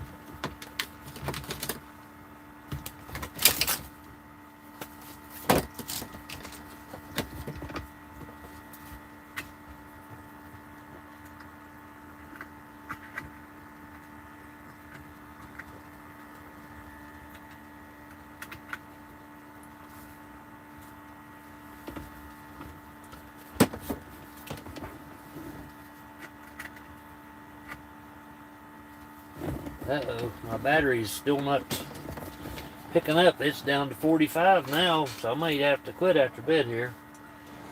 I got a pack on it, but it ain't keeping up for some reason. Must be taking more than I'm putting in it, I guess. I don't know. Don't seem to be working anyway. It does have another port in it. Maybe I can put it on the other port.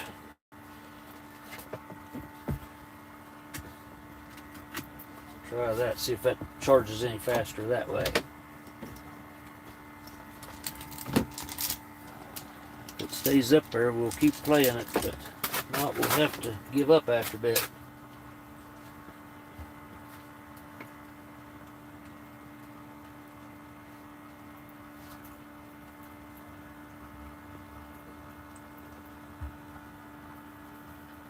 Yeah, that's always good to have support. Everybody wants to see it, so that's good.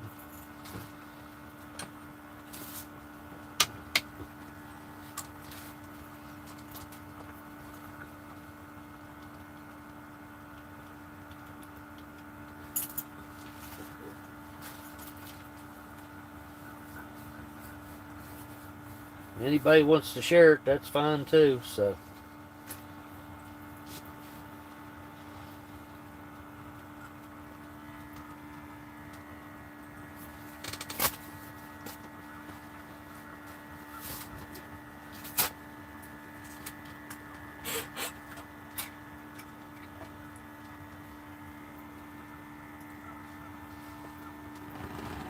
We just ain't getting nothing.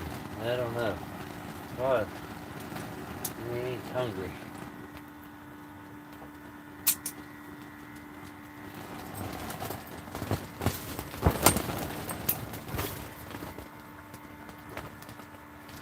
Not as good entertainment this way.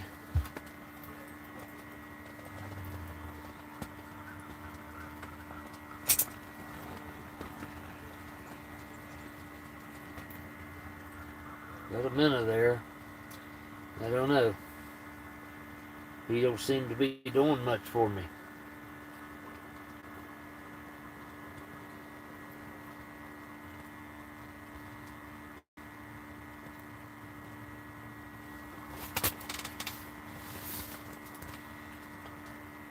I have to look up out every now and then, check my tip-ups out there to make sure I ain't got a fish out there on the line. I'm like my buddy there, he ain't seeing no fish, and I ain't seeing any now, so I don't know. After I partially caught that one, I don't know. I haven't seen nothing since. There comes one now. I just say that, and there comes one. Looking at my minnow. Maybe we'll get lucky to. I don't know. It's there at it, but it ain't taking it.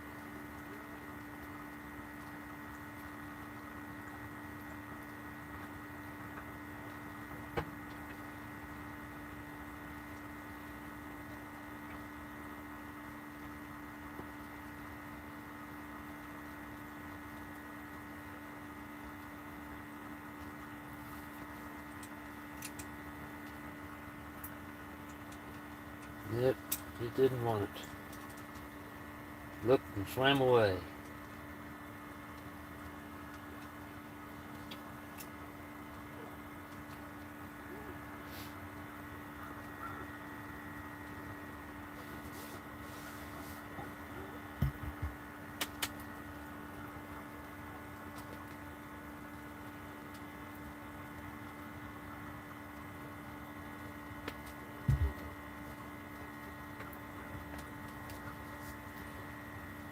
No kidding. I put it on that community tab on mine, but sometimes I never see it, so I don't know if it actually goes out or not. They said we had the new community tab that you could use, but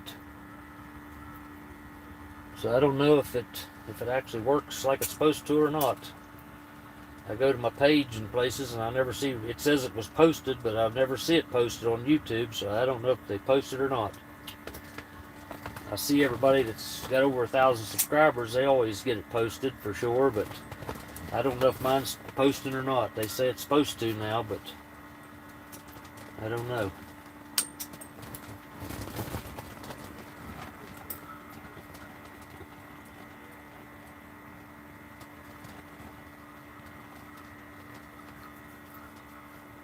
I know they take. Seems like they don't get my PayPal link on some of the videos after I post them, so I don't know if they take stuff off or what they do. I know a lot of times you get subscribers, get 5 or 10 of them one day, and the next day I lose 9 or 10 of them.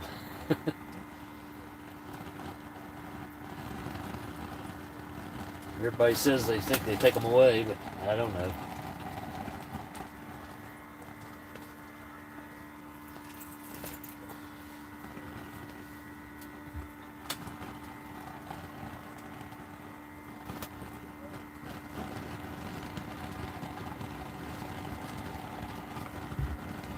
Yeah, make some videos. What the heck? Got nothing to lose.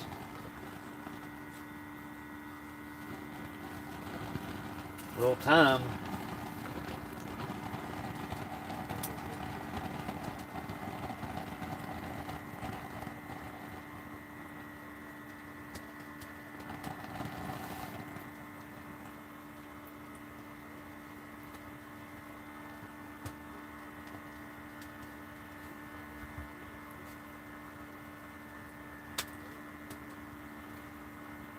All right, Dawn, we'll see you later. Thanks for stopping in. Appreciate it. Try to do some more of it, so. Good to have you here, though.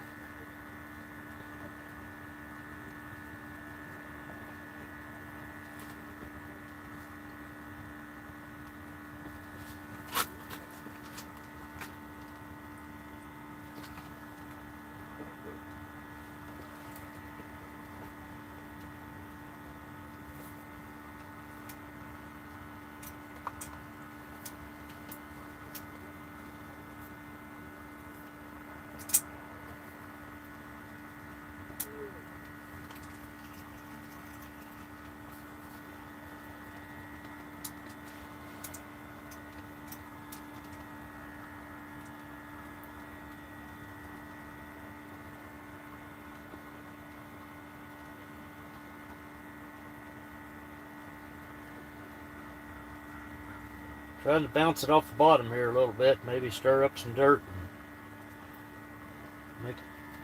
make something think that there's a dying minnow there maybe, and they'll come look at it, but I don't know. Don't seem to be doing anything.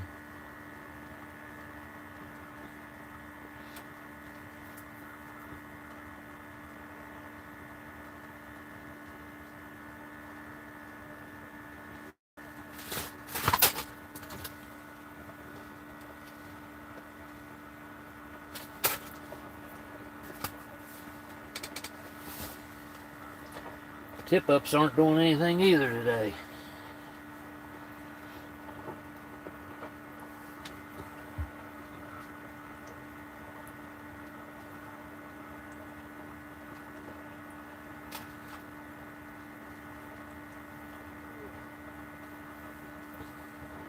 Will do, Don. See you later.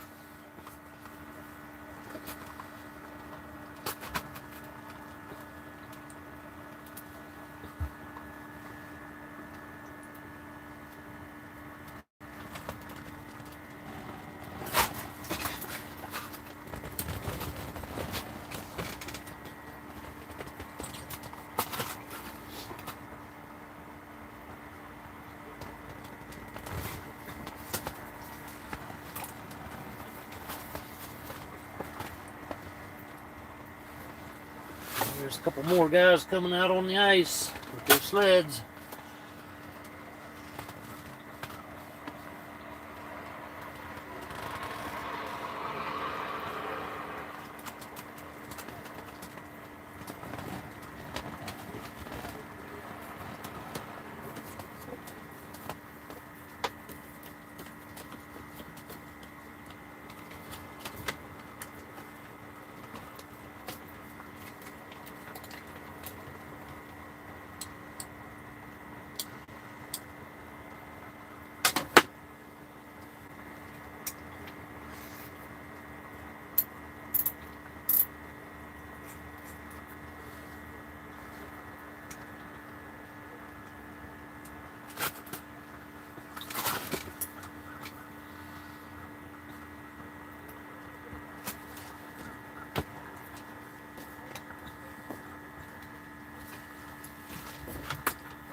They're still here.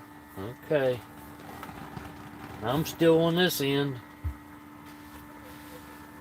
My minute's still on the end of my line, but he ain't catching nothing. I don't know.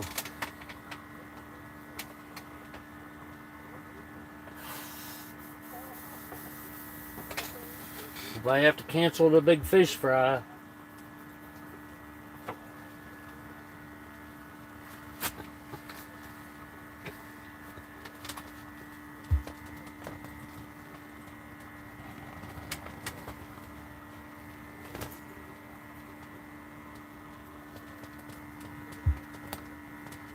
Hi, Ingalls family.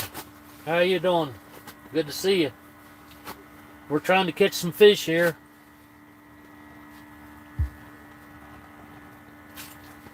I don't know. We're working on it, but we ain't seeing too many fish.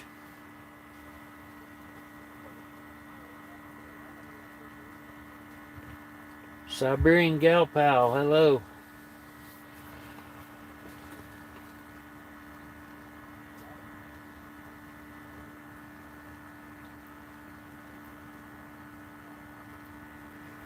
Not too good today. I don't know what's going on. We're not even seeing a lot of fish on the camera here. I had one bite and had it halfway up and lost it when I was trying to show everybody, and I got too anxious and lost it, I guess. But I'm in West Virginia, but I'm fishing here in Deep Creek Lake, Maryland.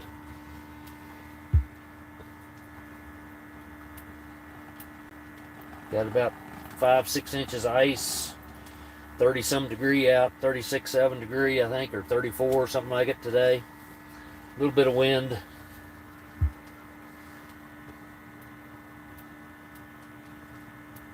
Yeah, we're in Maryland right now fishing, but on Deep Creek Lake. A few miles from Friendsville, Maryland.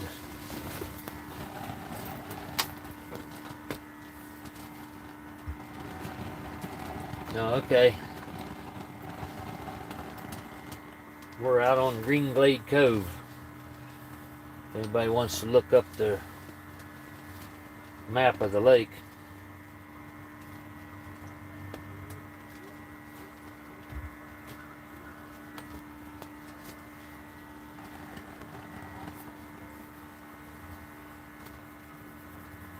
We was going to try another place, but we didn't, there was no snow on the ground. Where we was going, it's a heck of a drag. And it's steep going down in, so we decided to come back where we'd been coming, but one of the other coves was in here had been doing decent, but we'd seen a ton of fish here the other day, so we thought we'd give it another shot, but it just ain't working today. I've quit seeing fish pretty well altogether here now.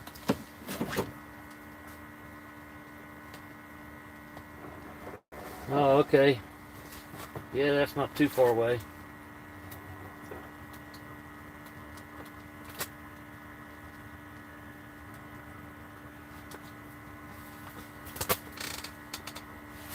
I don't know where all the fish have went. We just ain't seeing any on the camera even.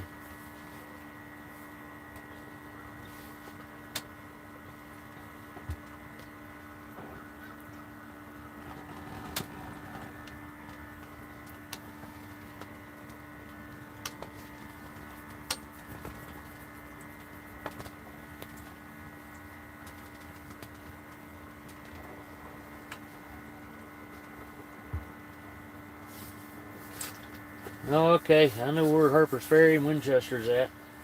That's a little ways off, but not far.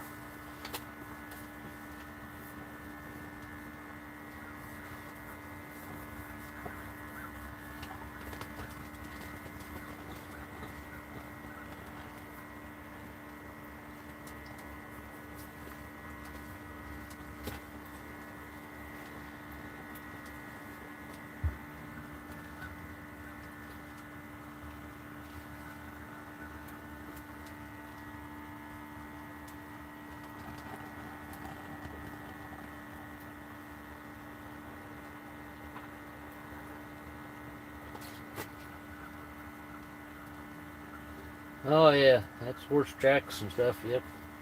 You can bet lots of money and lose your money over there. Maybe get lucky and win a bunch, but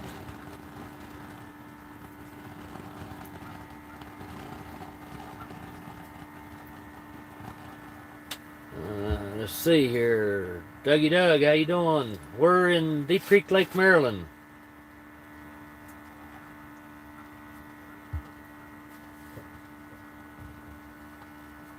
Well, thank you, Ingles family, for the sub. That's cool.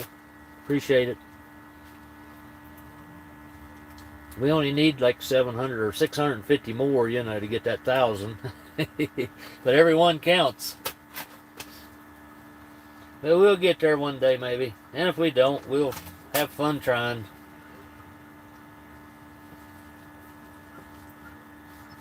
I've got 2 or 3 videos I can get coming up here for too long if I ever get them finished up and made.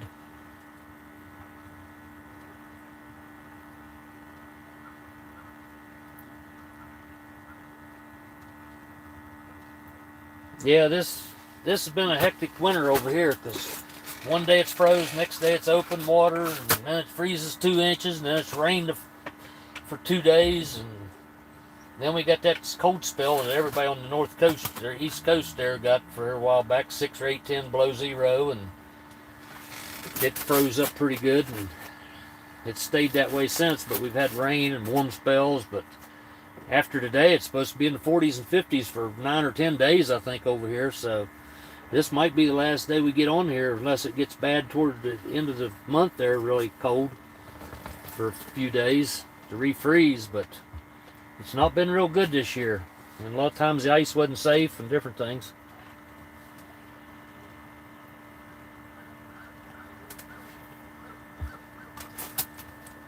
It's been hard to kind of plan to get on here this year.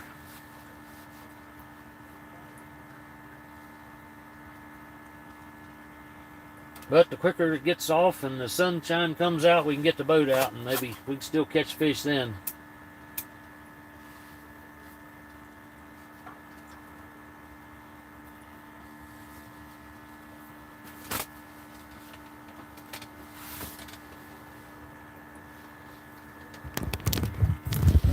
I'll take the camera here and show you the ones that haven't seen it maybe. We got the camera there. That's a Markham LX9 with the camera and stuff. Has the flasher on it too also, but I'm using the camera today because I can see them in the water fairly decent. It's not real clear, but you can see my minnow there. Well, occasionally you can see the minnow there. Let me get him here. Maybe you can see him come down from the top there and get the light off of it here. One that's just coming in or hasn't seen it maybe.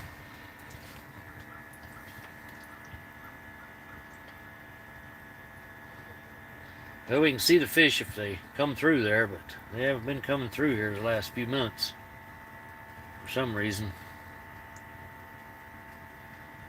My minnow, he's swimming around, so he ain't dropping totally to the bottom. I got a small light jig on there, and with him swimming away from it, he won't drop it straight into the camera a lot of times. You have to kind of wait for him to bounce around and get there. We got our heater going here. And got some tip-ups outside. Show you again here. We got tip-ups out here. Got the black one there and one out there and that orange one. If the flags go up, we might get a fish on one of them, but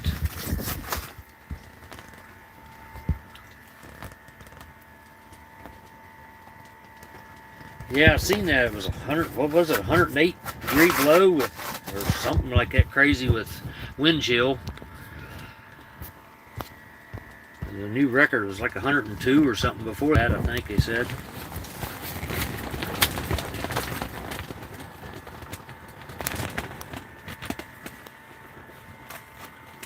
I don't know if I'd want to be in that cold of stuff. That was cold. Sounded like.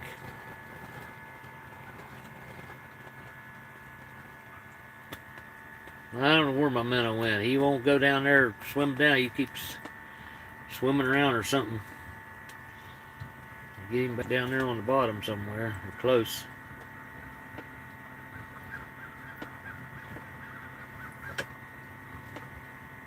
There's a perch coming through. I see a little one there on the it's on my left, almost to the middle there. A little perch coming in there, if you can see it. And like I said earlier, I don't know if I think the camera turns it around, so maybe on your right. I'm not sure. There comes another one in on the other side. A little dark spot there. That's a fish. That is my minnow there, maybe. Yeah, that's my minnow. See there, you can see it bouncing there now. He swam back over a little bit. That's the minnow that's on the hook, on the jig there. And there was a perch on the left side there, but he wasn't very big. It didn't look like.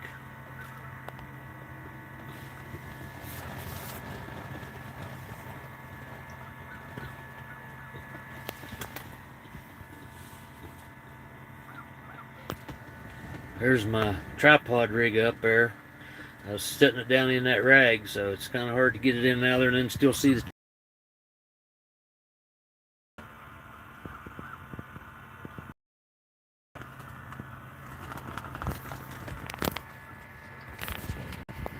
Okay, Dougie Doug, thank you. Stopping in. Catch you later. Have a good day. There's Rob Q. How you doing? I don't think I saw you on here before here. I can't see you nowhere. I guess you just come in. Yeah, we're trying to catch them here. I don't know.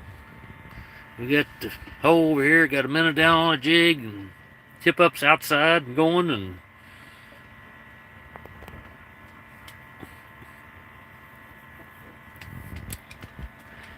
not seeing too many fish in the camera today, though. I don't know, and they're not biting. We had one on earlier.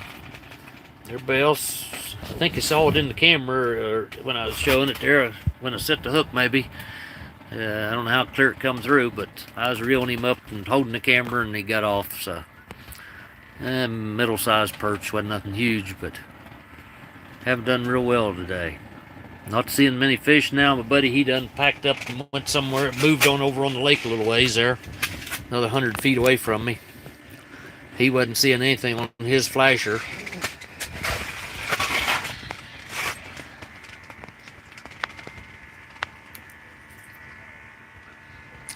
So I don't know. Just a slow day.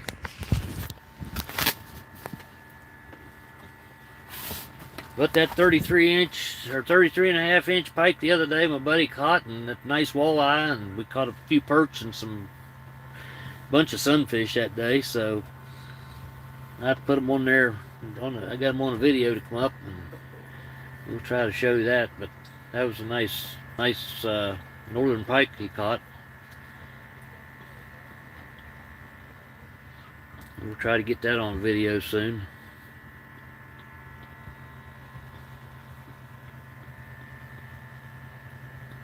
And I've got the review of my Corker boots coming up here that we bought, so it'll be coming. I'm hoping to try to get it up either Thursday night or Friday if everything goes well. It's hard to make videos when I'm out fishing every day. I ain't got time to. I get home after dark and I'm getting ready to charge batteries and get everything ready for the next day and go fishing again. And I got video, but I haven't got around to getting it all fixed up. There's a little bluegill on the left side there on the bottom. He ain't very big either. There's a perch. Well, no, it's just a bluegill there. Thought it was a perch there at the bottom, but no, I don't see one little bluegill or sunfish. There's different kinds, so many of them, but I call them bluegill, all of them. But there's sunfishes, fish, some of them, and different names. But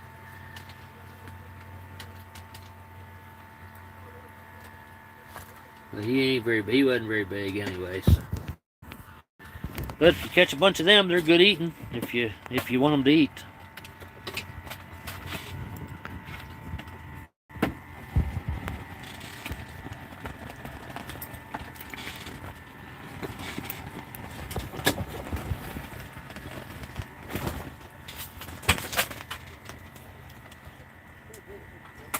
Yeah, my minnow and bait there, jigs right in the middle of the screen there.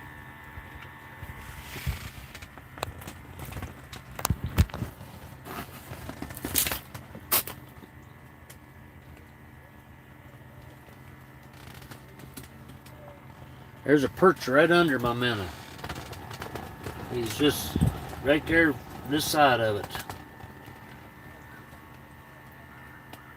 He's not a monster either, but it's a fish, I guess. He just ain't biting. Let's see if I can get you back in this holder here.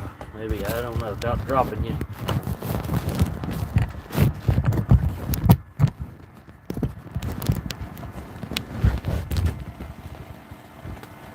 There, I got it. What do you think of that?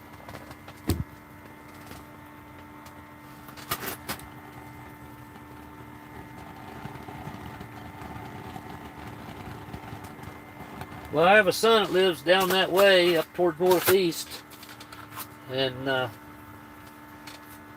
I've had the boat over there once at the Chesapeake Bay at the Susquehanna River there on the outlet there on the flats and stuff, and fished out there one time. And I fished a couple other times up at the Conowingo Dam off the shore there by the dam, and but I've never. That's off the Susquehanna River.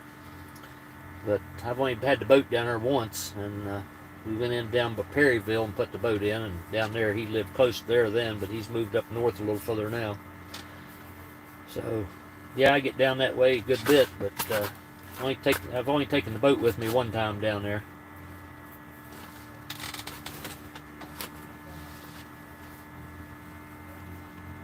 Just a lot of lot of gas and time and money effort to go, and it's a long way to go travel. Other than we do go over there to see him every now and then, but yeah, it's real nice over there. I like it over there. The Chesapeake Bay is something else. But I've had the boat in there and caught some fish, but nothing major. I mean, no great big ones and stuff like that, but we caught quite a few fish the day we was there.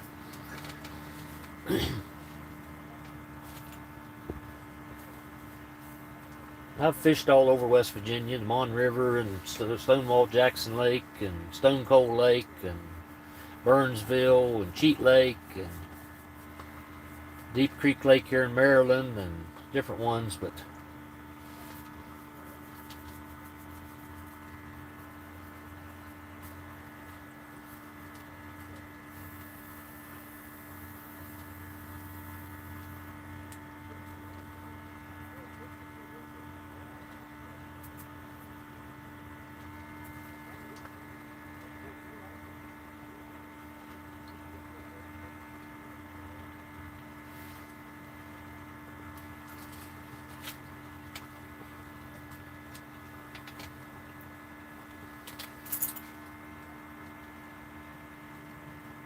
I'm just not seeing any fish in the camera much, other than a few small perch there's been through, but nothing huge.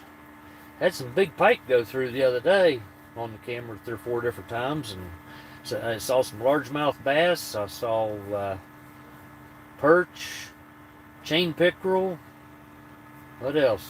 Everything, but didn't see any crappie. But buddy, he caught a couple. That one the day before yesterday, or yesterday, I believe it was. The day before yesterday. We was over here.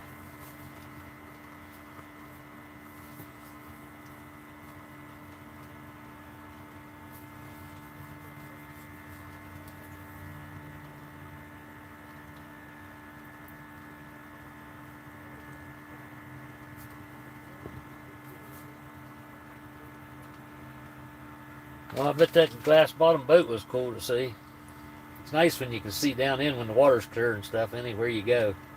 It's like here when you're ice fishing, a lot of times the water is really clear, but with the rain and the temperature up and down and stuff, and the fluctuation of the water level and stuff is got it kind of milky looking, and you can't really see to the bottom. But a lot of times you can look through the hole. Like we're down here 10 feet, you can see clear to the bottom. You can actually look down the hole and what they call sight fish through the hole and watch the fish grab your bait and set the hook and bring them up. Even you can do that a lot of times when the water's clear, but it's just kind of hard to, I mean, the water just don't all the time stay nice, you know, and the aeration from the rain and stuff makes it milkier and cloudier looking. It's just like looking in fog almost. It's not so muddy or anything today here, but it's kind of a tinted brownish haze, like foggy like.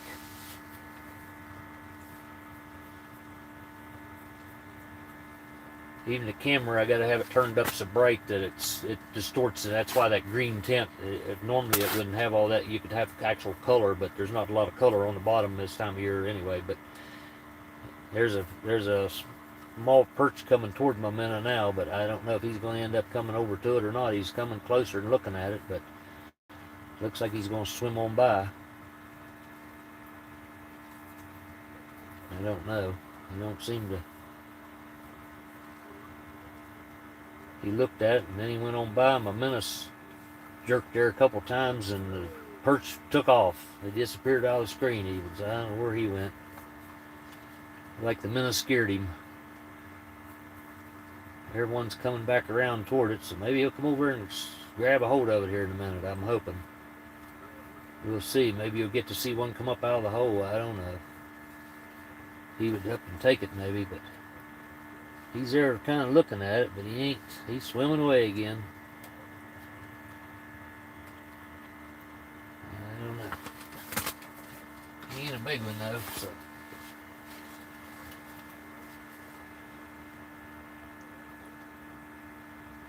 That big old pike we had the other day, we had to gaff him and pull him out the hole. It'll be on video soon. It was a big one.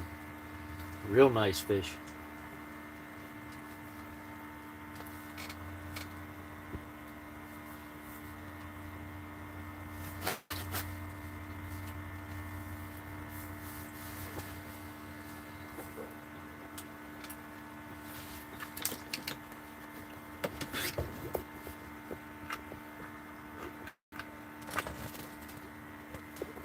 power just keeps going down. I'm down to 42, but it's plugged in, so I don't know. It ain't charged. It's using it faster than it's charging, but we'll run her dead if we have to, I guess. You guys want to keep watching. Then when we run it dead, I'll charge it up, so if I need my phone, I'll have it, but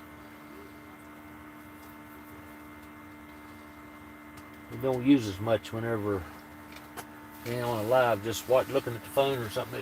It'll last all day and then some here.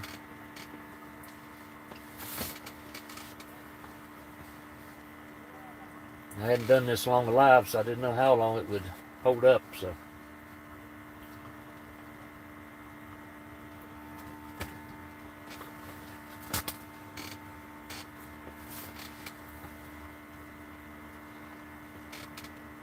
I don't even know what time it is. Anybody know what time it is? I'm looking my phone. I don't know how. I don't want to hit the button and try to see the time and stuff because I'm afraid I'll lose the live. So.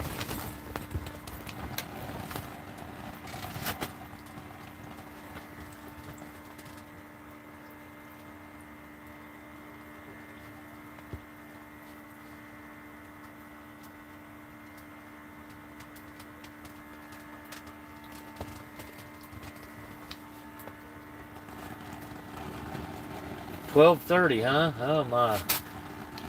That's where I'm at on the east. So 12:34. Time's flying, huh?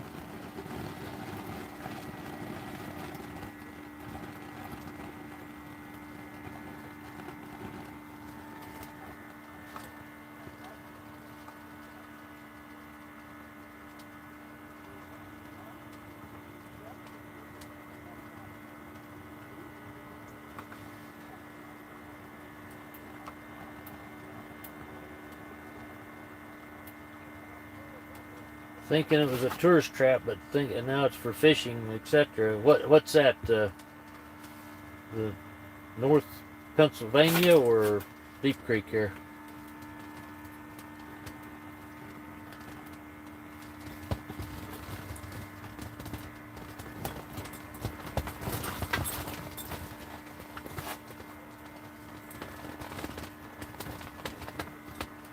Oh yeah, okay. The glass bottom boat.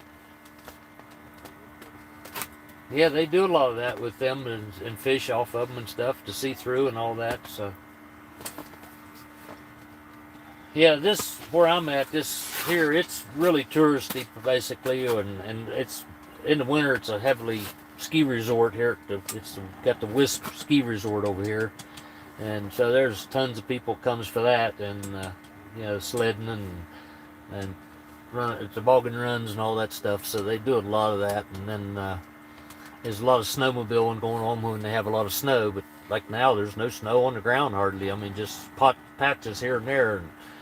And I haven't seen any snowmobiles out this year over here. So I don't know. They usually go up and down the lake, running 70, 80 mile an hour, and in big groups of them and everything else. They got trails all around it. They come on and off the lake and go up in the trails and stuff. But this year, and of course, there's lots of the cabins and homes you can rent and stuff to stay over here to go skiing and doing all the other things. And then in the summer is just boating, and I mean, even on the lake in the late summer, or middle of the summer there when it's really nice, that there's just hundreds of boats on the lake constantly over here.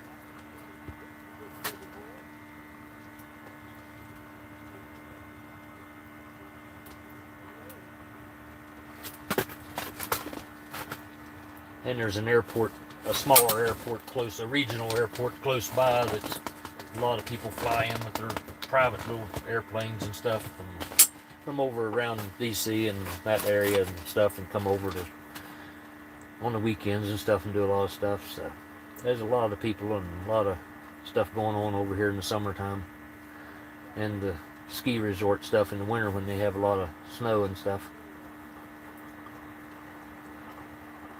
It's pretty hectic over here to come over and fish in this right in the midsummer when all the boating stuff and when they do the jet skis and everybody's out there tubing and doing stuff.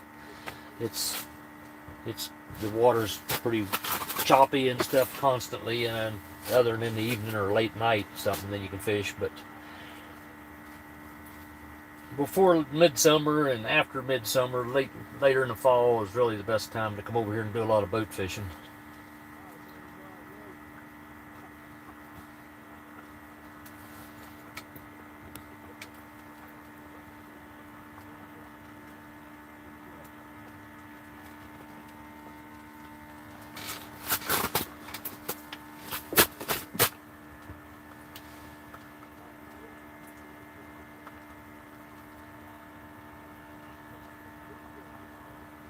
Yeah, it's with us here. We haven't had much snow either. I mean, it's been fairly mild winter. We had the one or two spells it was below zero. Other than that,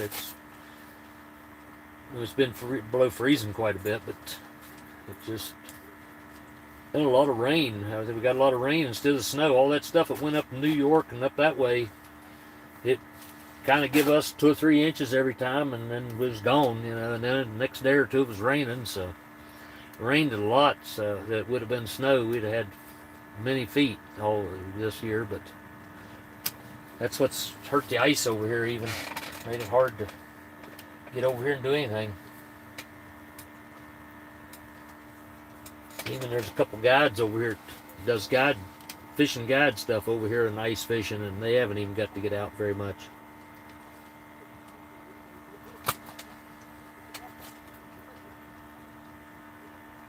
Even the ski resort, they're constantly making snow just to keep the slopes over there open.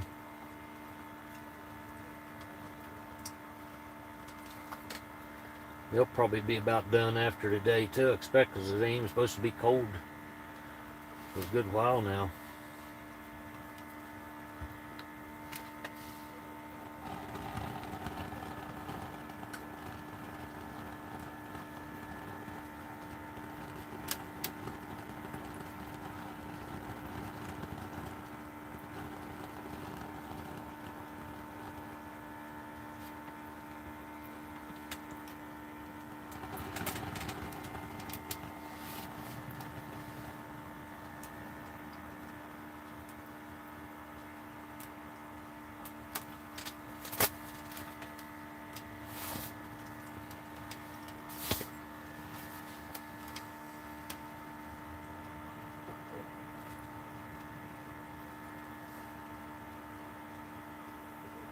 Well, I guess you ain't gonna get to see one come through the hole. I don't know. This ain't working today.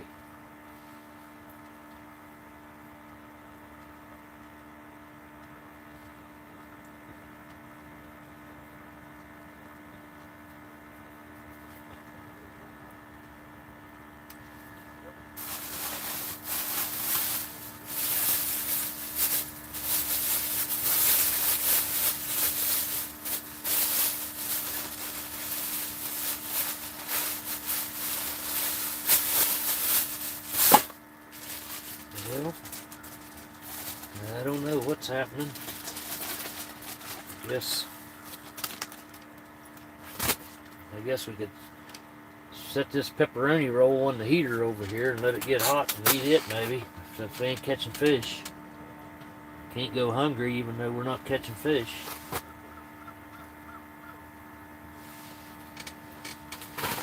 Might as well get that warmed up here for a few minutes.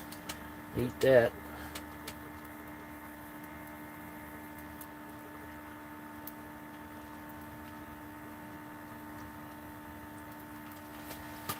Yeah, I might have took the one the wife likes. That's got the cheese on the outside of it too. I don't know if I left her a couple over there or not, but I think there's a couple that had it on them maybe. I had another one in there that didn't have it, but I didn't know I got that one.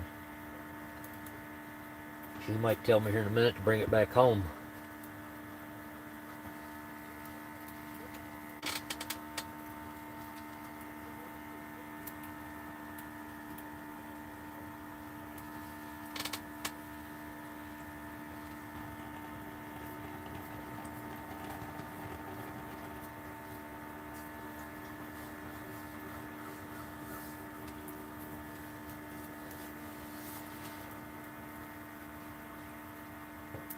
I don't know what's happening. There's no fish even coming around now.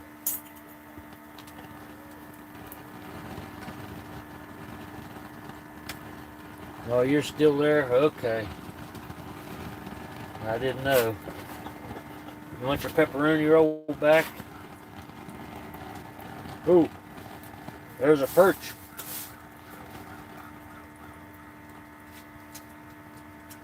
He's looking at my minnow.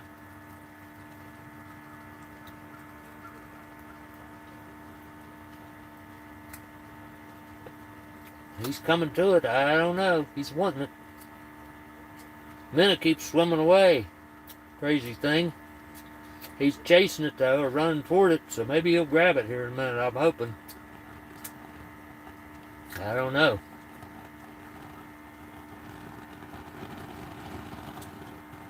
He's pretty interested.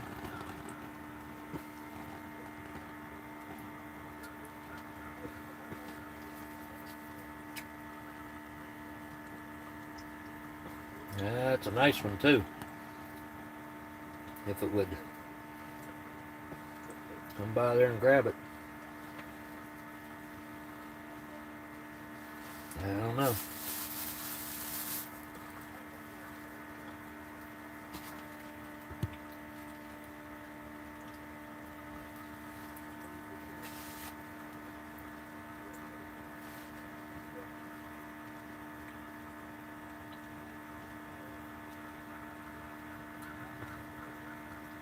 I don't know where it went. It left. It was a pretty nice one.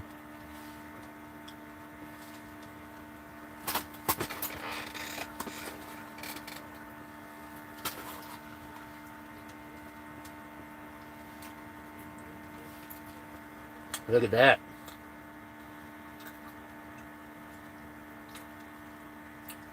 Pepperoni and cheese in there.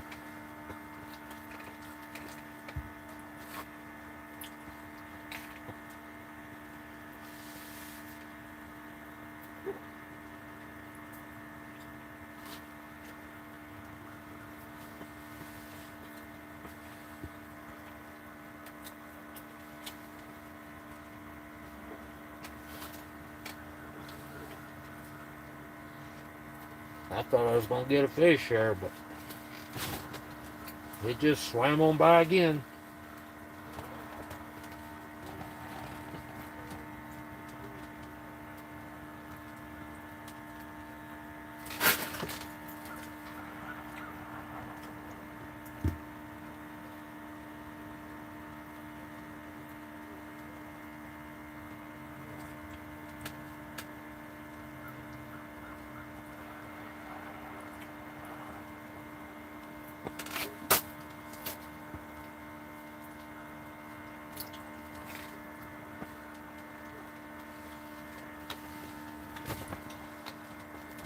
You say you're leaving?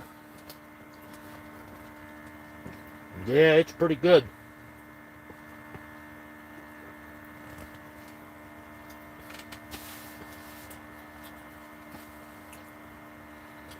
Sorry, dear, you can't have it back. I done eat it now.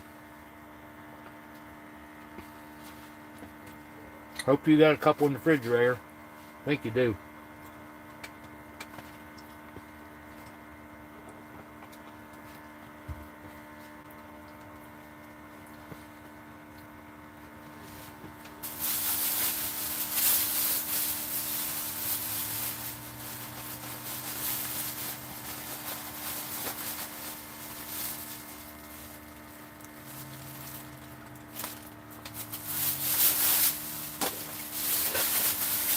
Well, I'm all out of them now. You have to go to the house to get them if there's any more there. I think there was, though.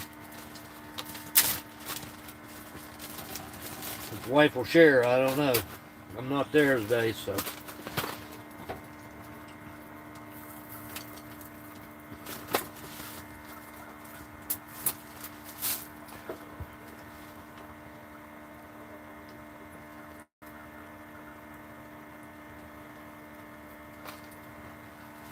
Oh, you get, I don't know, 8 to 14 inch.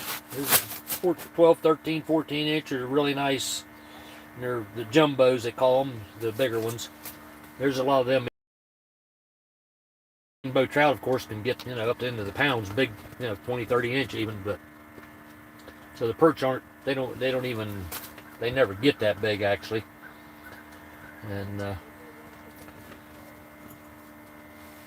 I'm not sure what the state record is here in Maryland weight wise or anything else, but you're talking a 3 pounder or so probably at the somewhere in that area. But they're smaller than that on average. But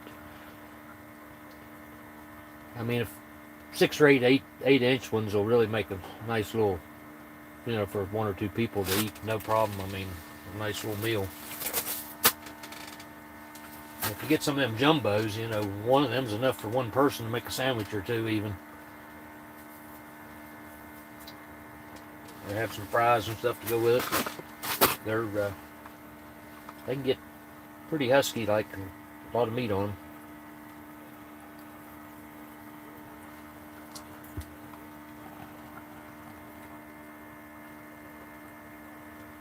Compared to the minnow, oh, the minnow's only like 1.5 inches. There's just what we call small, and sometimes we get mediums. You can use whatever. Large ones are up 4 or 5 inches, but the perch normally like a little bit smaller, like ones. They don't normally go after the 4 or 5 inch. Now the pike and walleye, stuff like that in here, you could use the mediums or the large, and a lot of people, and I have done it too, is actually a real small bluegill and put on. But they take, walleye and stuff will take anything. I mean, they'll eat an 8 or 10 inch perch even. A walleye or a pike can. They'll even eat bigger bass and everything else, the pike. Yeah, the perch is really good eating. Perch, crappie, bluegill, walleye. I love walleye. They're really good. And if you fillet your pike right, they're really good. A lot of people don't seem to like them, but I think most of it's the reputation of having to fillet them, because we have a 4 fillet method and a 5 type. 2 different ways you can fillet them. I mean, you fillet them anyway, but there's 2 good ways to do it, because they have pin bones that stick out the side on their sides, like the same as the fins in the back, but they're real small. They call them pin bones, and the way you fillet them then takes those bones out. If not, they got a lot of little teeny pin bones in them if you don't fillet them right. But if you know how to fillet them, and they're really good fish as far as I'm concerned.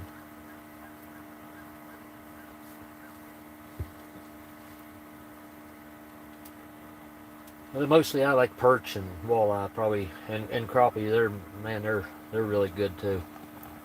Them 3 and the bluegill, they're really good, but you can catch them a lot of times when they're biting good, or in the summer you can catch all of them you want. I don't normally target bluegill so much. My buddy that was here, he catches a lot of them because he does keep them, and the bluegill and stuff. So if he can catch them, he'll keep catching all he can catch in a day, So, but you're still fishing for the perch and the walleye and stuff too. So it ain't like you quit fishing and just catch perch or bluegill.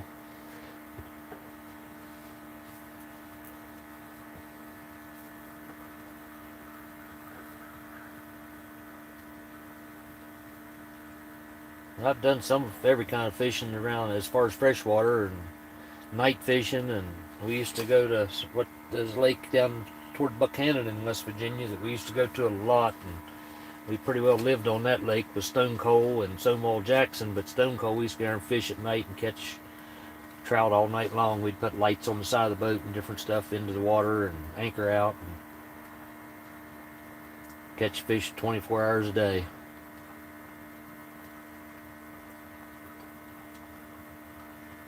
Don't do it quite as much because the price of gas and stuff don't run way off as far as we used to. It's just a little more expensive and stuff to try to go. And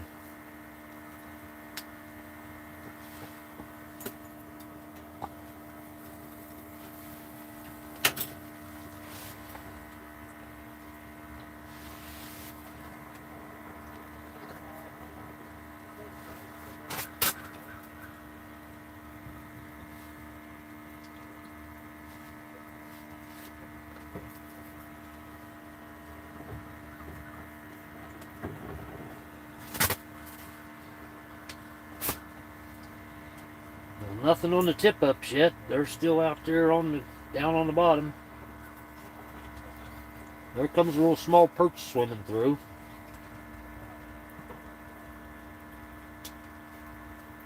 Be nice if you'd bite on that minnow. He ain't very big though, I don't think. Don't look like it.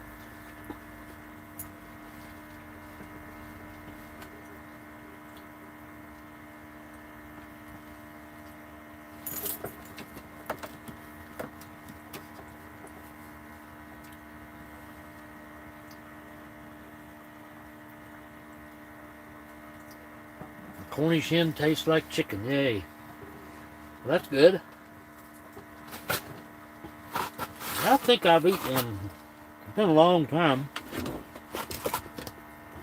I know everybody says it's just the same as a little chicken, but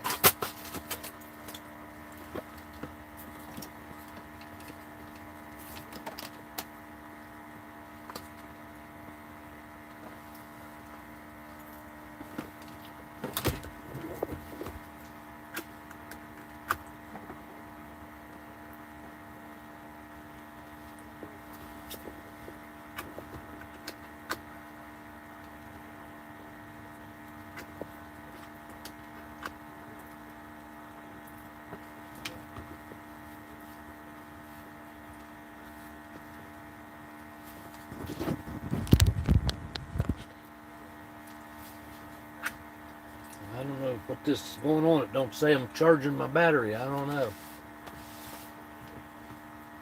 Plug it in, it says it's not charging, so I don't know. I was going to see how much power I got left, but it won't tell me for some reason.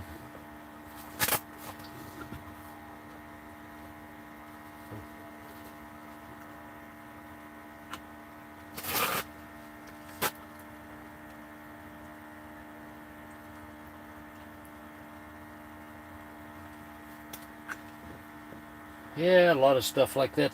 People talk about that it ain't no good because it tastes like game or gamey like or whatever or tough and all that. But in my opinion, most stuff I've ever had, wild game and stuff, and fish and different stuff, is all in how you prepare it. A lot of times, so the recipe that one person does sometimes isn't worth having, and other times it's just wonderful, you know.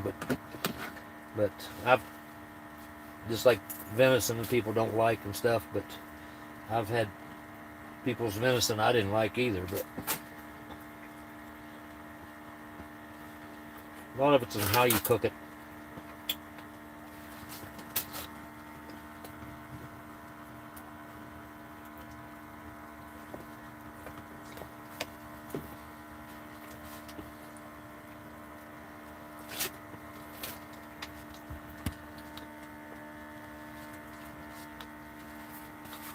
I love deer jerky, and I can make it, I like it, you know, but I've had a lot of people give me deer jerky that take one little bite of it and you end up throwing it in the trash.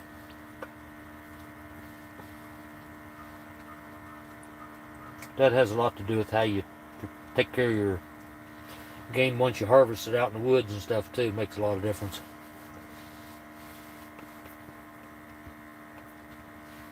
Everybody's not real clean at what they do, you know.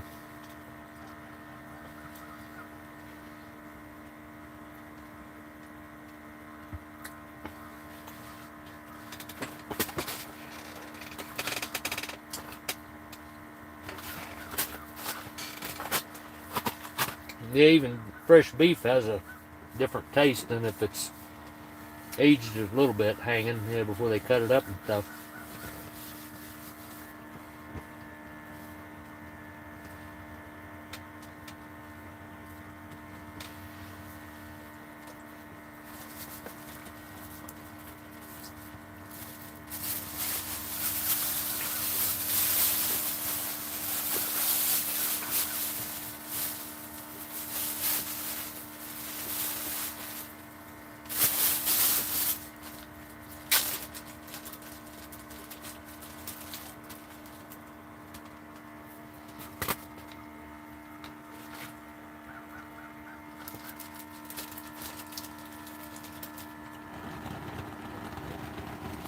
There's a little piece of the walleye I caught the other day.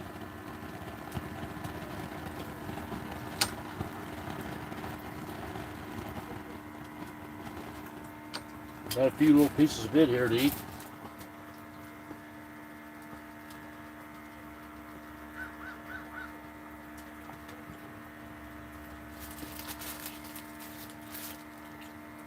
Anybody want a bite?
Well, this ain't turning out to be too productive day.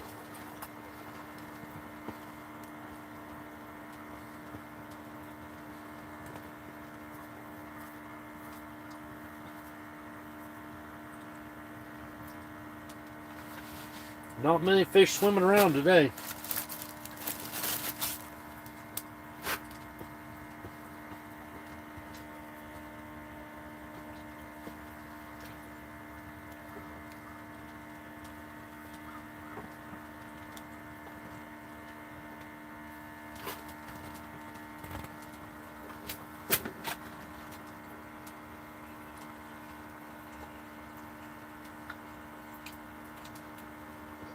See what my minnow looks like. Yeah, nothing ate him yet.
Yeah, I've spent a lot of hours on the water, and it ain't always catching, that's for sure. I've caught my share, but there's times, no matter what you do or what you know, you can't catch them. There's another perch right where my minnow's at, but he don't even want it. Minnow's swimming around trying to get away from him, but he ain't even going after him, so he could just rest.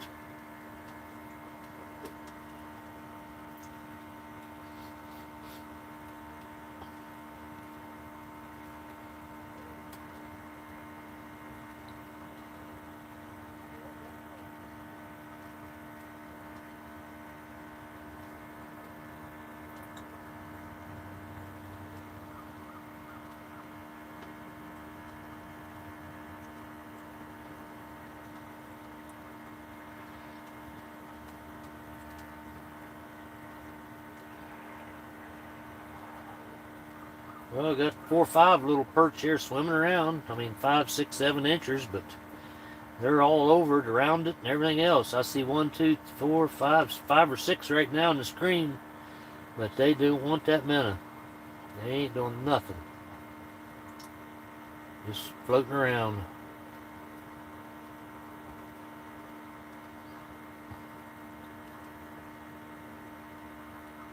Swimming right past it.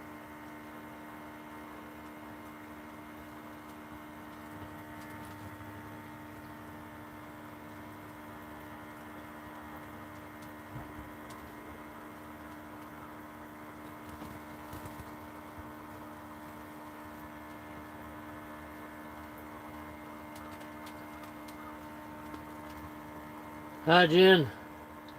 I ain't catching no fish. What am I doing wrong?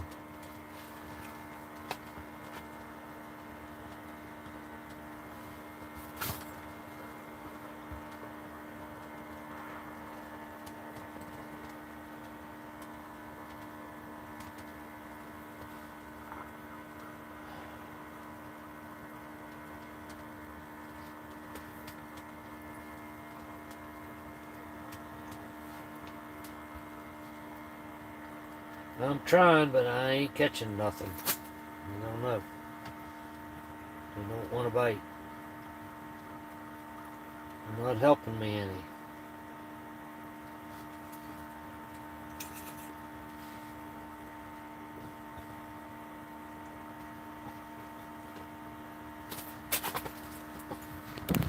Here, I'll show you. There's one in the right hand corner. There's one on the left side there coming. And there's my minnow right in the middle, almost. And they're just looking at it. So see, it's not my fault. I got the stuff there, but they don't want to eat. I don't know what we do about that. They look at it, but that's all they're doing. There's 2 perch here in the screen right now, but they won't do nothing. Maybe they'll take it here in a minute. I don't know.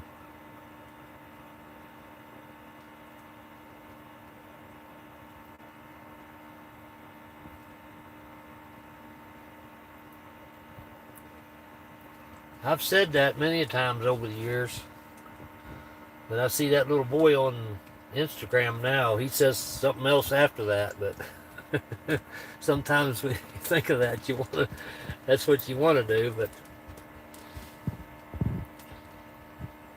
if any of you have seen that, I don't think it's the little boy that says it, but that's the video anyway.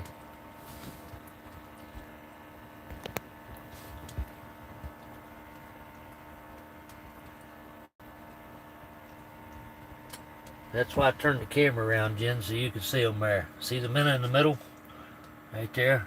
That's my minnow on the little jig. But when I like to get some big fish to come right in front of the camera. You can just see them just like they're laying on top of the ice here. When that happens. Got a little bit of a glare off the screen back on the camera. It makes it harder to see, but I don't know if I can get it up at a different angle or something or not. There, maybe that helps a little bit.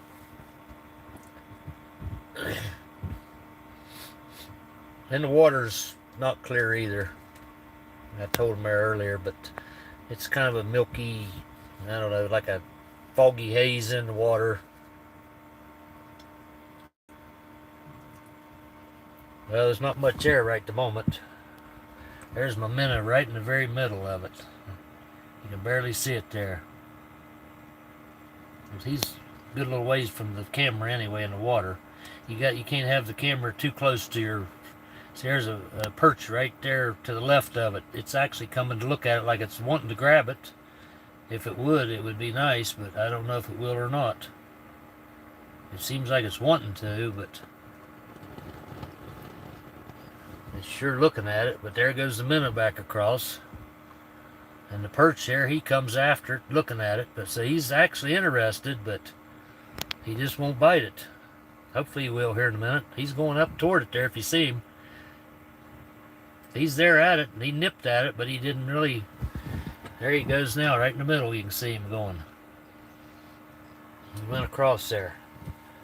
But he went up and looked at it 2 or 3 times, and he kind of nipped at it there once, but he just didn't take it. But there's times they do that. You sit here and watch them for hours sometimes, and every fish that goes by runs up there and grabs at it, but he won't take it and eat it. And then they'll just swim on. And other times, every time they come around, they grab it and run with it. So you just never know.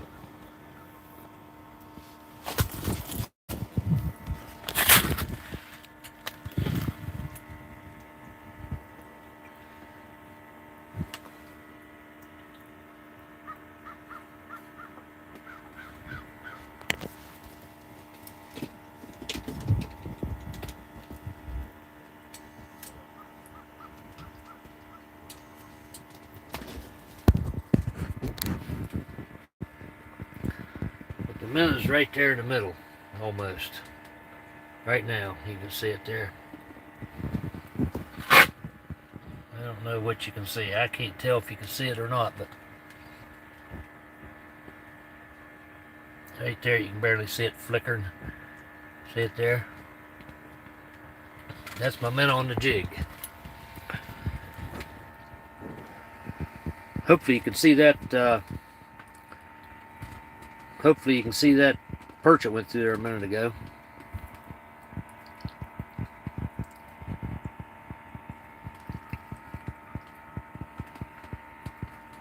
I can't tell you how the boot's going. You'll have to watch my next video. See? Then you'll know. You know already. I haven't told nobody else yet, though. It's a secret.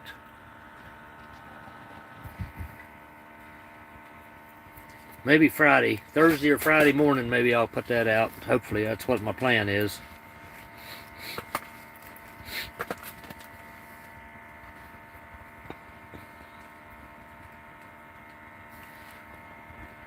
Ooh, there comes a pike. Look at that dude there. Look at that guy. That's a big pike. See him? I don't know if you can see him or not. Can you see him there? I hope. He's a nice one. He's looking at my minnow too. Maybe he'll take that. Maybe we'll catch a pike here in a minute. But he just took it. See him in the screen? I gotta lay you down, folks. Hold on.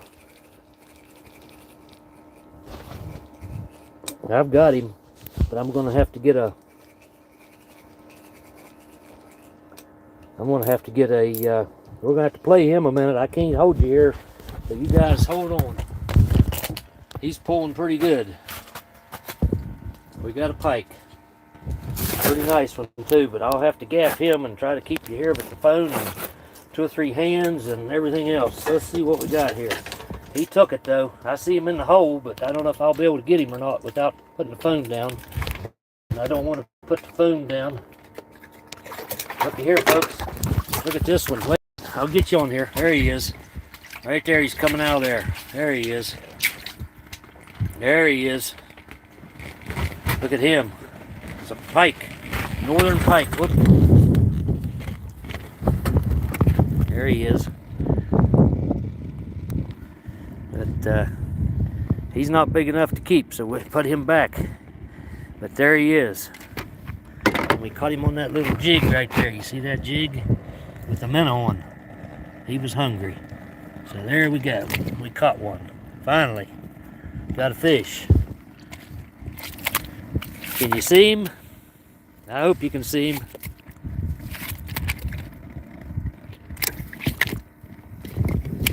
Yep, that's a northern pike there. Well, this one, no, that might be a big pickerel there. But either way, they're both the same family pretty well. But, yep, there he was. What is it, 20 some inches, probably? 26, 7 inches, maybe. I didn't measure him. Could have measured him, I guess, but there he is. Yeah, I've got a tripod here. I got another one there the other day I showed you earlier, maybe. But I didn't get my mount on it this morning for my cell phone. I've got the mount on it for my GoPro, but I decided I was going to do the live, so I don't have the mount on it yet because I just got it last night. Went to town yesterday just to get it. And so we bought it, but I ain't got the top on it yet to put my cell phone on. Everything else will bolt on it, but I've got the mounts at home, but I didn't bring them with me for this tripod, so I'm sticking it down in that rag like I showed you there earlier to hold it in place when we're just filming the hole there. But there was a fish. Well, you know, finally got a fish. A bunch of nice perch would be nice too if we could ever get to it here, but maybe yet. I don't know. We'll see.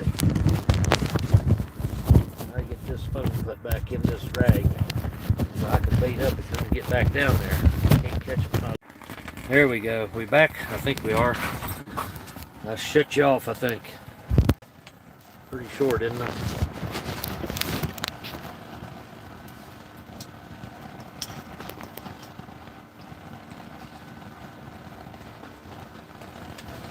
Hey, Waterside, how you doing?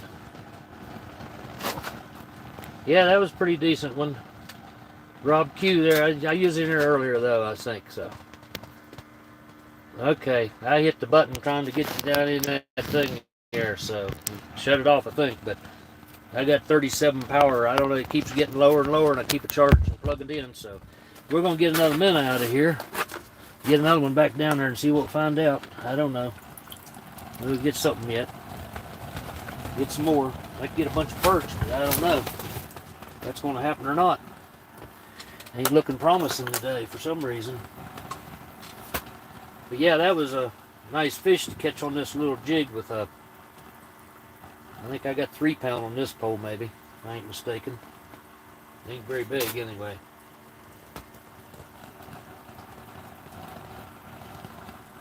Like I said earlier, my buddy caught that 33.5 inch one the other day on 2 pound.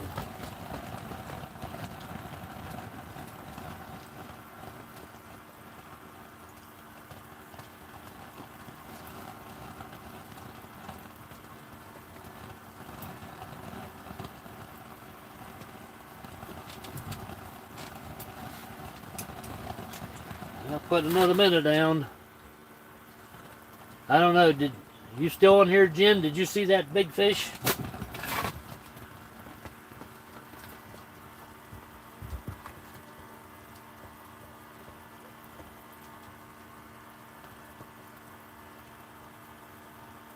We just, Waterside, I don't know if you seen that big pike we just caught, a decent one. He wasn't a monster, but 26 inches, maybe 7, the most probably. But other than that, we haven't done too good today.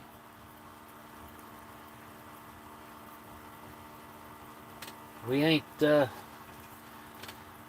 seen a few fish, but not like a lot of times. There's a lot of them on the camera a lot of times, but right now we ain't seeing too many today. Day before yesterday we had a bunch on here. Just every few minutes I've seen a few hundred all day long on the camera, and we caught some. But they just still wasn't hungry the other day even. But they'd come up and look at it, even different baits. I was trying all kinds of stuff the other day besides minnows, but today I'm just kind of hanging out with the minnows because it's a little easier to watch you chat and talk and do things just keeping one bait on and instead of switching it out so many times. Plus there's not a lot of fish around anyway. Don't seem like, so I don't know that switching baits is going to help a lot.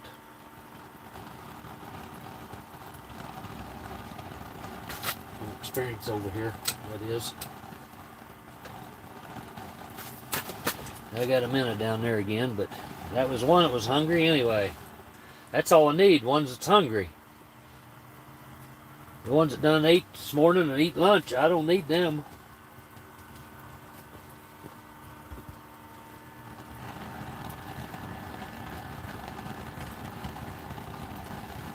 Oh, you can get some pretty good sized ones out of them holes that you don't really think you can pull through there. Like I said, that 33.5 incher, it came out of there, not too much problem. If you got a gaff where you can get a hold of them, but and even them, the pike, they got the gill cage and stuff's pretty sharp, and if you get snagged into their teeth or that gill cage, it'll cut the heck out of you. So you got to be careful with them. So I just usually try to get through their lower lip with the gaff and pull them out if they got a bigger one, because if you try to pull them through the hole, you'll break a line. You'll see one of my videos here in a few days that I had a pike about like that one. I kind of horsed it through the hole just so I could keep it on camera and broke the line, but it still got to see the fish. But we'll have that on one of the videos too soon.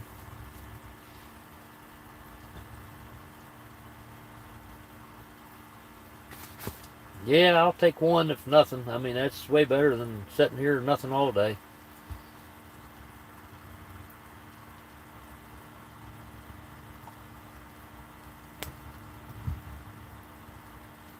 No, if you can get a hold of them, I mean, that's a 6-inch hole, which they melt out a little bit, a little bigger after you drill them and stuff, usually when you got the heater in here in the hut and stuff. But it's a good 6-inch hole, so you can get a big fish through there.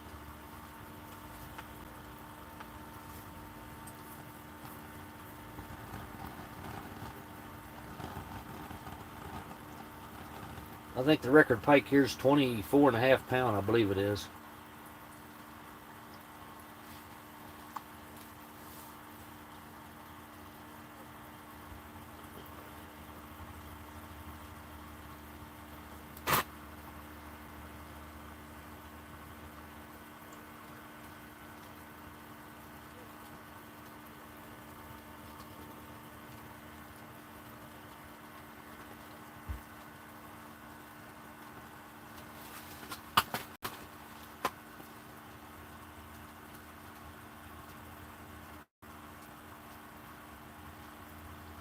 I really appreciate everybody stopping by. This is my 3rd live, so we'll try to get things better and fixed up a little better with the tripod and stuff here. I know I'm not professional, but not trying to be really. Just me and my fishing and all my things I do in life. My hobbies now. I'm retired, so I get do my hobbies now. I did them for years anyway, but even more so now. If I got too many hobbies now, I can't keep up.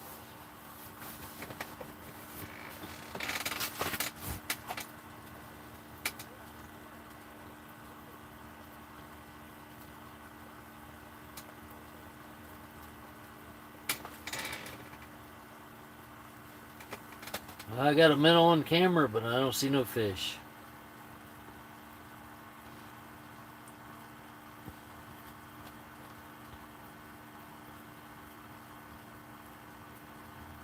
Well, we've been here 3 hours, and the camera just keeps getting lower in power.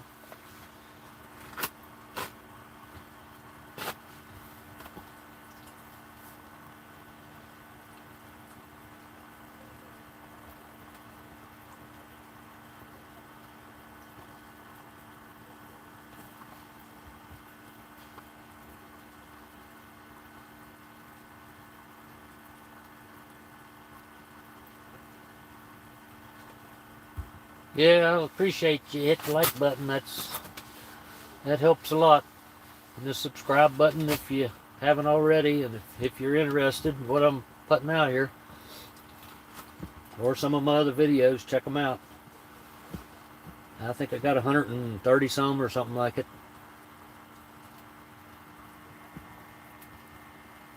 Hope to put lots more on someday. But I do have 3 or 4 coming, so. Well, I won't have today, but I've got 2 other fishing videos that we've been over here, and I've got the boot thing, and I've got part of a upcoming sawmill on the Harbor Freight sawmill I bought. I got one coming up on that. I've got it halfway videoed, but I can't do the rest of it because of the weather and stuff that I wanted to do. So it'll be coming out sometime.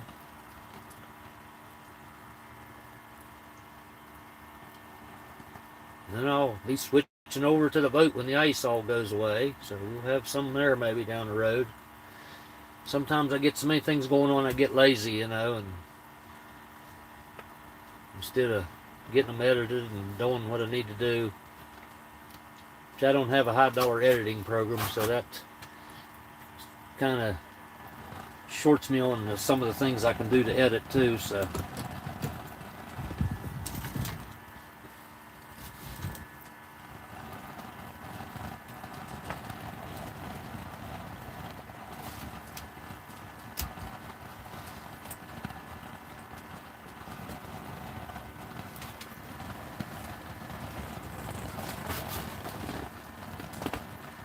once I get my 1,000 subscribers some of these days, hopefully sooner than later, but that'll help some, I think. But then I'll be more encouraged to put out even more videos, hopefully. So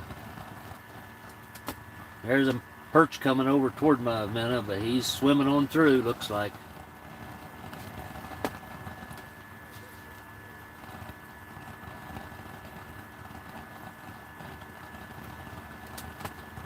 He didn't do nothing, he just kept going.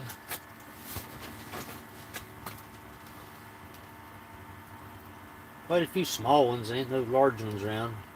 Probably should do like Mike and move and go somewhere else. And my buddy there, he left and moved over somewhere else, but I probably should too. But maybe find some bigger ones or something that's more aggressive. But I don't seem like anybody around here is pulling. I don't see a lot of people or anybody pulling a bunch of fish out. So anywhere I look, so I haven't heard anybody yelling if they got a big one on or nothing like that. And the game warden, he said that they didn't seem to be catching much. He didn't have any fish to check. I think some of you heard him there, so they wasn't doing well, he said. And there ain't a lot of people out, but the ones that aren't doing well.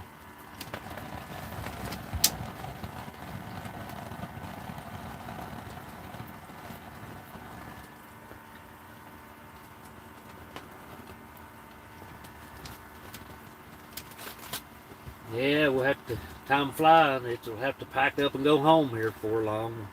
Which I like being home, but I like fishing too. We've actually stayed over here after dark a couple times over the years. Not too often, but some. You got to put lights on in the summer when they have a lot of ice. These guys run around on these snowmobiles and stuff, going 60, 70, 80 mile an hour. And there'll be 10 or 15 of them at a time. And you got to put some of the reflective things on the outside of your hut and put lights and stuff out, or they'll run over you because they won't see you. So you got to really be careful then when you do that. But this year there's no snowmobiles much or around. Ain't no snow or no ice, hardly either one to ride on. So not a problem this year. Yeah, the wind's getting a little stronger. And it's not terrible. I've been over here a lot worse. I sit over here in a blizzard a few times, and snow and just a whiteout. You couldn't see anything outside, and blowing so hard and just pounding the tent. You wouldn't be able to hear me if in some of the days that I've been over here. And we've got away from that so much because it's no use tearing up your fishing hut and stuff just to come and fish. I mean, it's hard on it also because it just constantly beats the material on the outside and you end up tearing it, and these things aren't cheap. I think they're up to, this one here is up to $890 some now. I've had this one for a few years now, but I think I'd give around $5 for it then, but they're getting so expensive now. You got to take care of this stuff. Hey Sad, how you doing, man? Good to see you. I'm trying to catch fish here, buddy.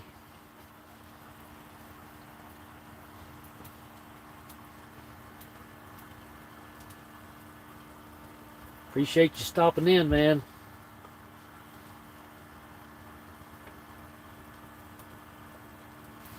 We caught one pike there a little bit ago. If I get done, I'll post or leave this posted. You can look back and see it. Maybe it was, I don't know what, 15, 20 minutes ago, maybe now.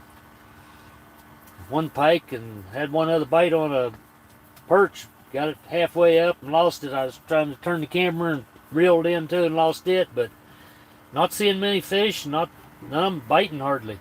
And what we are seeing, even, they're pretty scarce. Buddy was here. He moved his hut already. He went to another hole or two, drilled some other holes trying to find them, but I don't think nobody's having any luck much around here. The game warden was around by early. He told us it wasn't doing much. Most people wasn't catching much.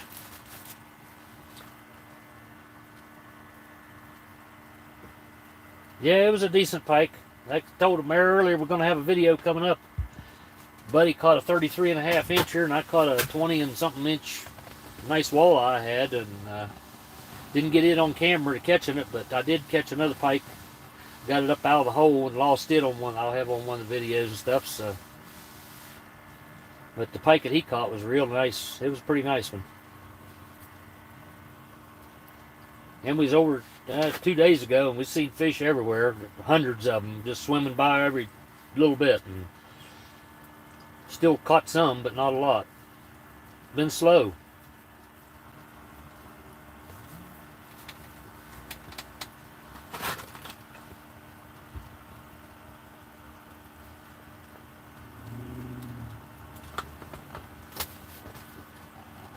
You guys will have a live later tonight. I don't know if I'll get on there, Sad, but I'll try to maybe and say hi at least, because I won't get out of here till way after dark, and sometimes we stop and get something to eat before we go home, and then I gotta unload everything when I get home. So but we'll try to stop in and say hi at least.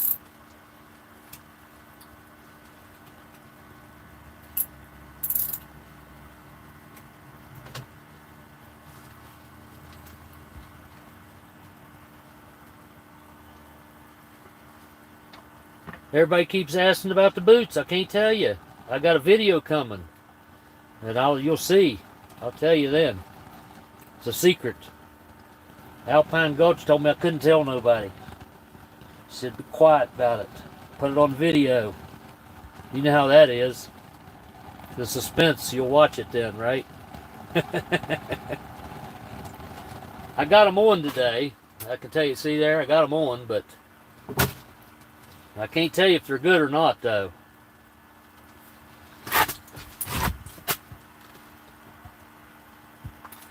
I've worn them, what, 3 days or 4 now over here. I don't know how long they'll last and all that, but Buddy, he's got a pair he's had over 7 years, so he really likes them, so I don't know. We'll see. I'll try to get a video up Friday, I think, for them. It ain't very long though, 5-6 minutes I think.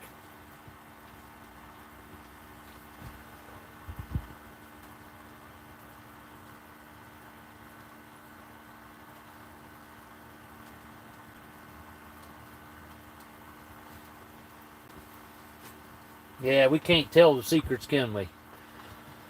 We can't give up the video before it comes out. I need more subscribers, so we got to keep it suspenseful. Then more people want to see it, right?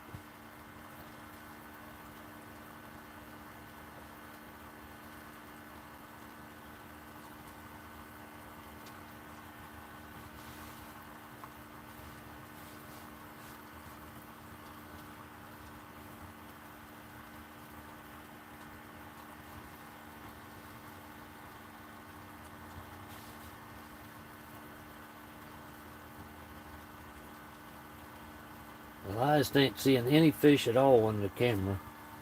I don't know if you've seen the camera, did you, Sad? I'll show it to you.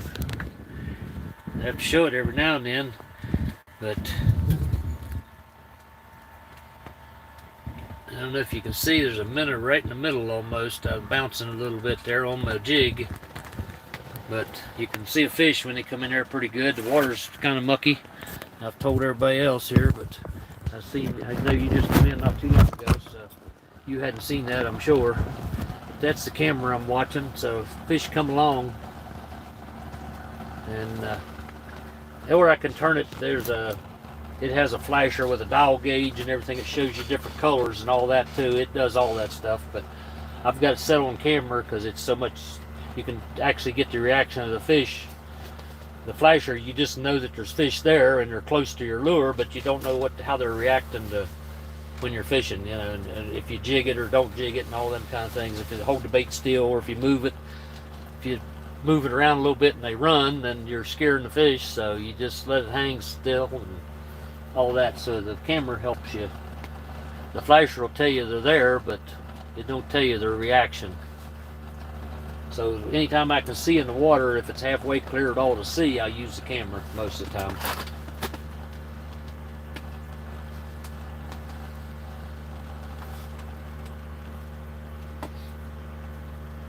but it's a Mercom LX9 brand flasher.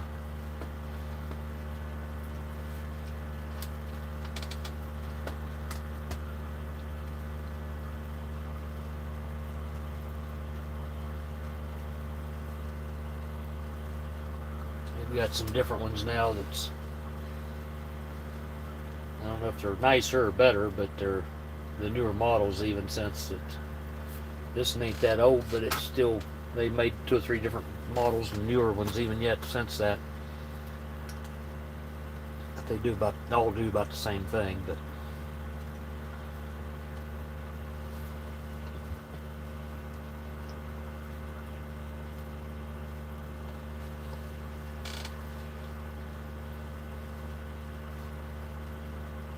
then I got a clam brand. That's the brand of the hut I'm setting in. It's a clam Nanook. And out here on the East Coast, you really don't need, or the eastern area where we're at, you don't really need the insulated when you're carrying a lot more weight around with the insulated. They make ones that's like a quilted insulation on the inside of them, and they make a ton of different models of them. But this is made for 2 people. You can have 2 chairs in it if you want, but I took the 1 chair out and just used the one for myself. Plus, it gives you more floor space here to put your heater and all your other stuff in. The other ones are pretty narrow with 1 person in them, so it's a little extra weight to carry around when you're unloading it and stuff, but that's not a big deal. But they make a bunch of brands, and ain't nobody sponsors me or nothing on it, so I mean, I'm just telling you so you'll know kind of what kind of setup I got and stuff, what I'm using. I wish you did. I'd have their brand new stuff. They got some really nice, fancy stuff, even more so than what I got. Clam and Markham both.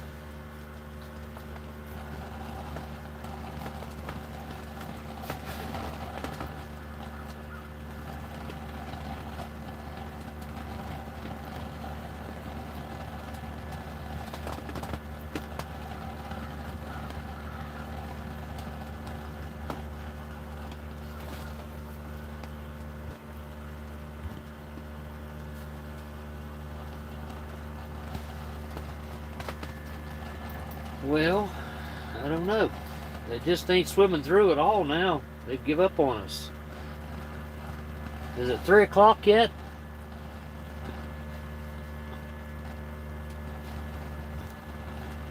A lot of times around 3 o'clock. I don't know why it is, but 3 to 4 or somewhere in there, a lot of times you catch all kinds of fish, or they come around and you see them and they start biting.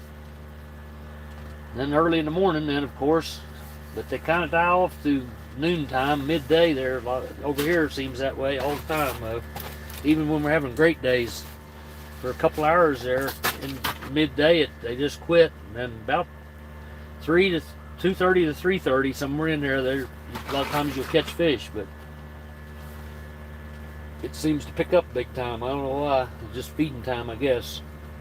Somebody rang the dinner bell or something.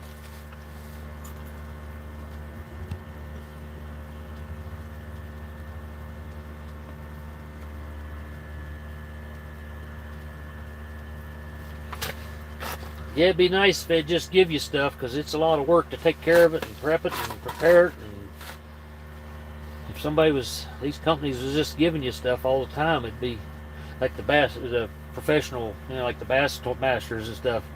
They get new boats and all the gear and everything set up, ready to go, and all they do is go fish. And at the end of the year, they get to sell the boat and everything and get a new one next year. So the top guys, that is, of course, but they work for it, I guess. But I mean, and it's a job then. It's really not, they have to love fishing and stuff, but of course, but it's still not, it's not as enjoyable as it was when you was doing it just to be out fishing on your own,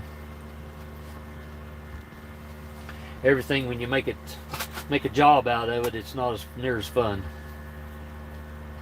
Everybody always asks me over the years, how come you ain't joining or getting in them tournaments and stuff, even the amateur stuff? And I said, well, I didn't want to make work out of it. I want to go out and enjoy fishing, not have to produce every day, which I know some of the places we used to go, they had tournaments every weekend or stuff. We'd be down there fishing, and you go up, you knew the guys or met some of them, and over the years, and it'd be like, well, the winner caught a 6-pound trout. We had 4 of them already that big in the boat. You know, if we'd have joined and fishing actually for it, we could possibly won it, but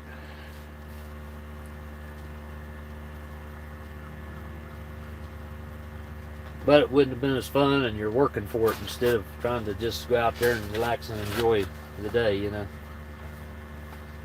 I never just couldn't get into the tournaments and stuff because I didn't want to do it that way. We caught our share of fish, but over the years, but we never got in the tournaments.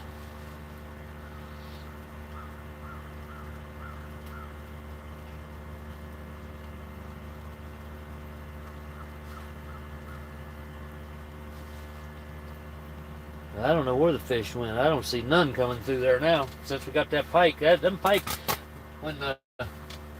also when a pike and them kind of fish come through, or walleye, a lot of times the perch and stuff, well, they'll scatter out and disappear for a while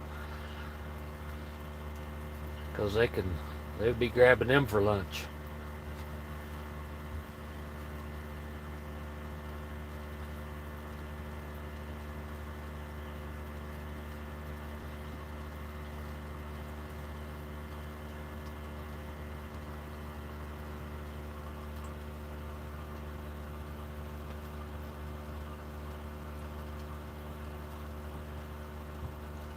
Of the places I've fished, no, here in the boat, and Stonewall Jackson and Stone Cold is the 3 probably top ones.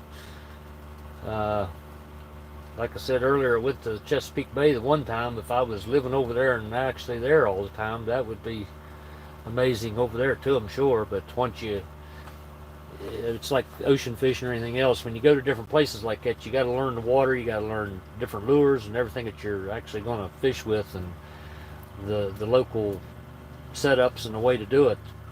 And it takes a long time to learn those things. I mean, over years, just like coming here, it takes years to really figure out where the fish hang out, what coves to go to, where places to even park on like a lake like this. There's not a lot of public parking, and it's mostly privately owned land around the lake. It's even illegal to get out of a boat in the summertime to go on shore, other than at the state park and the launch areas. So that's it. I mean, but everywhere you go, once you learn the structure and the depths of the water and all that stuff, it makes a lot of difference. And the patterns of the temperature of the water, there's so much to it, more than people think. It ain't just throwing a bait in the water. And I mean, that's the enjoyable way. That's been part of my trouble over the years, is just want to go and fish and enjoy it rather than making a job of it. I mean, it's the same as with the YouTube. I want to do this and produce videos, but I don't want to get it to where I'm trying to make a job out of it again. You know, I'm retired and I want to stay retired, but I enjoy doing it and I enjoy making the videos. But it's not as easy as some people think. It takes time and a lot of effort to, just like this live, you see the camera flying around and all that stuff. You don't want to do that things, but to be a professional at it and really do good photography and do it correctly, and which YouTube isn't, you know, a lot of them I think is trying to make it more and more like a professional, you know, just like Discovery Channel or something like that, History Channels and those things, and where you got, you know, $50,000 cameras and people out there filming it for you, and all you do is, I mean, if I was sitting here fishing, somebody else is taking the cameras and stuff, it'd be so easy, you know, to catch all kinds of fish on when you're catching them and get the perfect videos and all that stuff. But when you're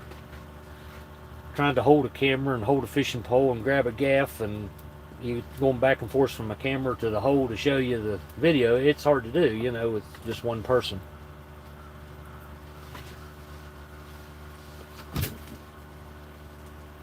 I've got a GoPro, I've got the cell phone, I've got the LX9 that has record on it. I can record all this underwater stuff too. And but then you got to pull it off of the flasher LX9 camera. You got to pull it off your phone. You got to pull it off of the GoPro. You got to download it, and then you do all that stuff, and then you got to get it accessible to where your editing program can pull out of each of those things. So it takes a lot. The more cameras you use, the more effort it takes as far as editing.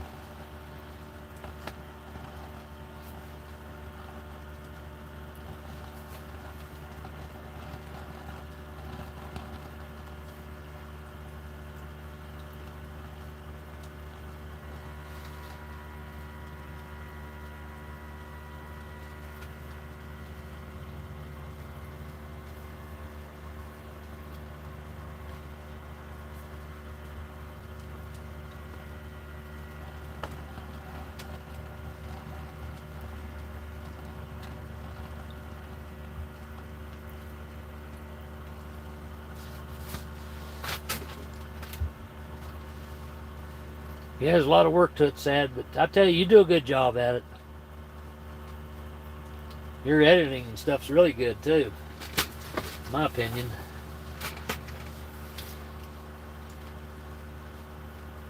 You put a lot of effort into yours, I know. You can tell it too.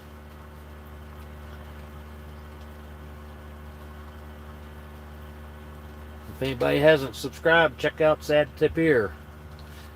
Right there. He's got a good channel, and JoJo Strums, his woman there, she's got a nice channel too.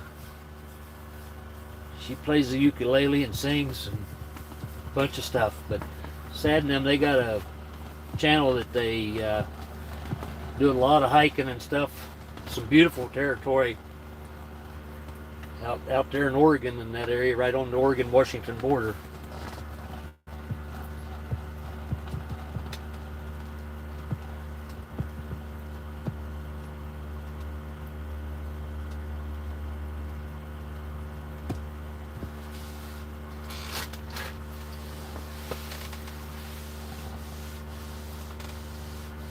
He'll be on tonight too. He'll be on there tonight.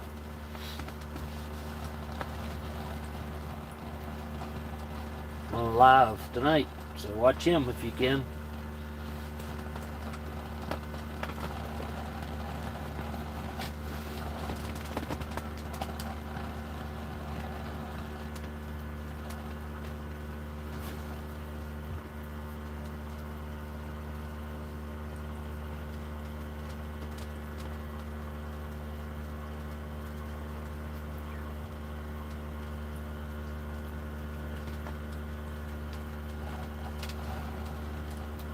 Yeah, I want to see that one.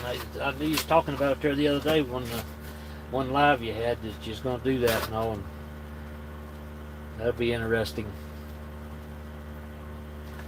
I haven't seen a fish since I caught that pike. I don't think, have I? Can't remember if I told you or not. I get mixed up whether it was before the pike or after I saw a perch, but I don't think so. Nothing swimming here now. They just totally give up.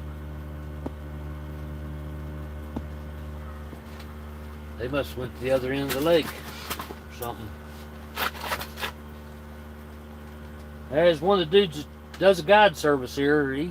He's down on one of the other coves, and he's not doing anything either. And he fishes at any time he can, and people pay him to come and fish, so he hasn't been doing any good today from what I hear.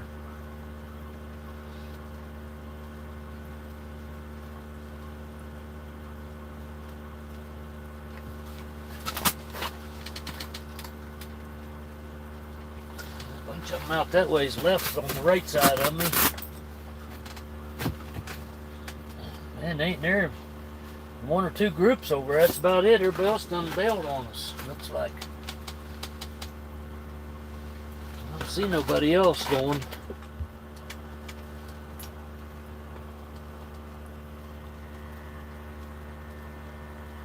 No, it's starting to warm up, Sad. It's going to be, well, it's 36 or something today. I don't know what it is now. I haven't looked, can't look at my phone with the lava going on it, but I think it's like 30, supposed to be 36 or 7 at the max today, but then it's going up in the 40s and 50s for the next 8 or 9 days. This will probably be the last ice fishing day again, unless it really gets bad toward the end of the month. And then, but March, then usually by the by the 15th or so of March, sometimes the week before, or sometimes the week after, I've got the boat out by then. So I don't know if we'll get, this might be our last day. Not sure yet. My buddy, he hurt his back there a few days ago, and he said, man, he couldn't hardly get out of bed this morning, but he said he told his wife he had to go today because it might be the last day. So we came over anyway.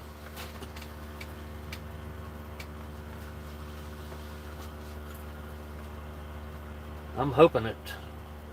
I mean, it'd be nice that, you know, after this warm spell, it'd have to get down to freezing or zero or so, probably for 2 or 3 days to bring the ice back after 4 or 5. It'll be open water here. This will be gone by 6 or 8 days easy.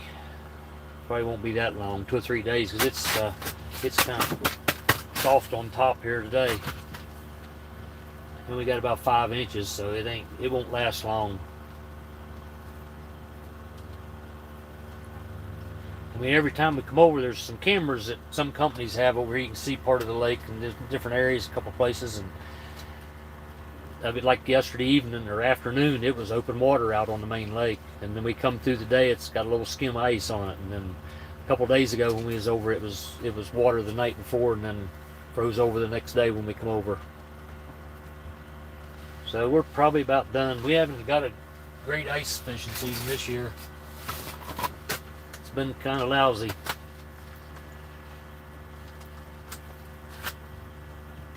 Pretty well the only lake I can fish around my home, close by, that is, unless you went on up north, you know, way up in New York or somewhere probably, but or out in Midwest and stuff, they have 3 feet of ice and 4 foot and that stuff. But max, I mean, we get, it's been over 12 inches here before, but normally mostly about 12 inches most you ever get.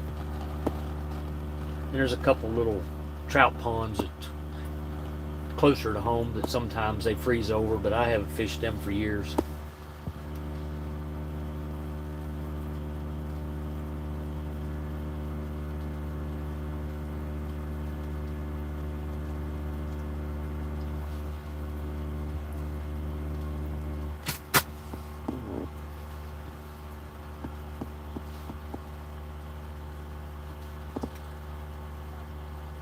Not one fish swimming through that camera.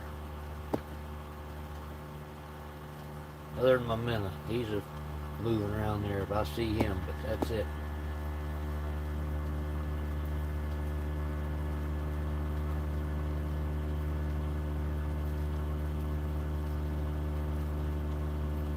Oh well, caught one big pike, or decent pike. He wasn't no monster, but he was decent. It's fun to catch any. Only if it is one.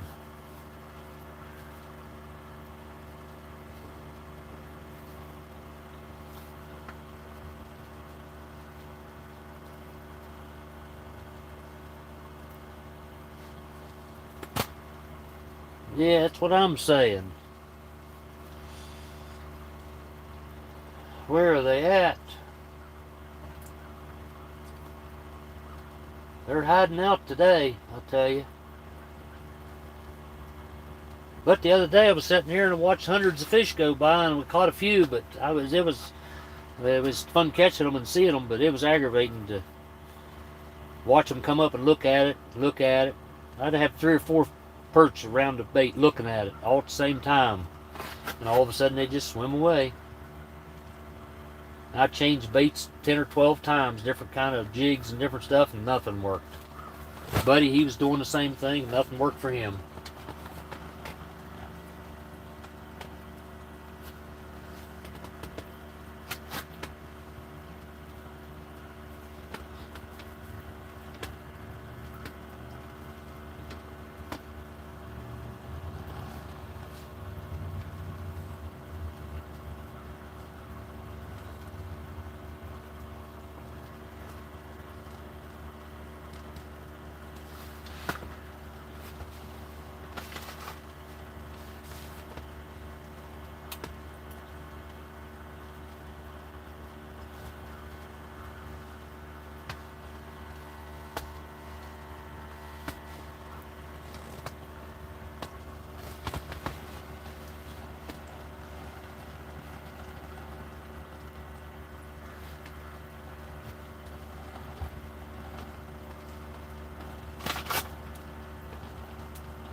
Well, we made it 3 hours and 34 minutes and 13 seconds so far. I ain't sure what power I got left. I unplugged my pack and plugged it back in, and it don't tell me. If it was coming on, it would tell me there earlier, but now it ain't doing it. I don't know what. I don't even know if it's charging now. It must be, but I just left it plugged in so it wouldn't run dead. But it might go dead anyway. I'm not sure.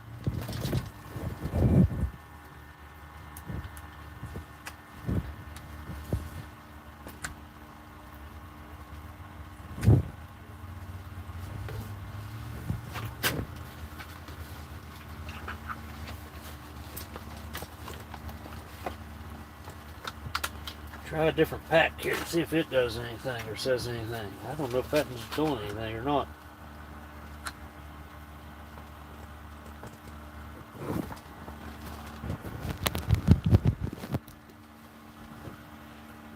Says it's charging, but I don't know. Oh well.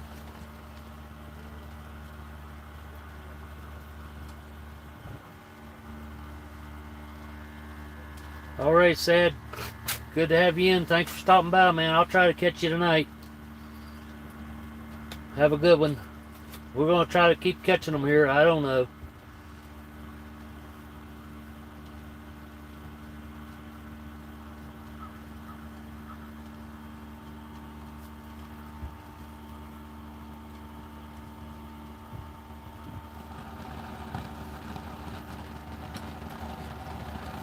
Nah, they're all good people you got.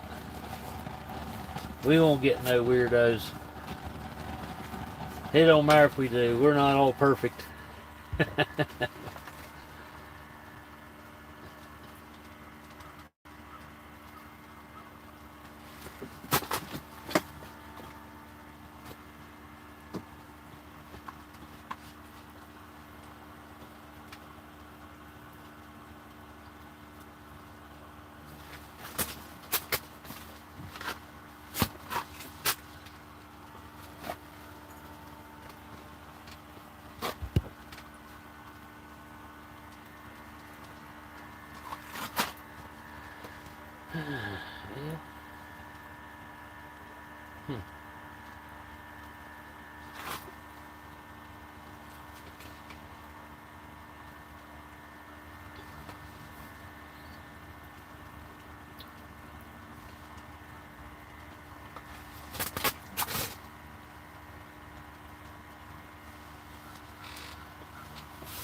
Tell you about everybody else has give up, looks like.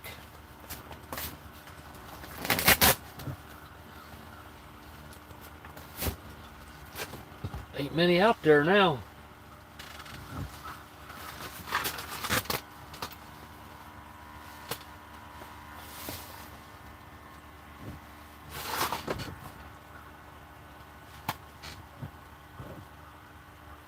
I don't know. It ain't working.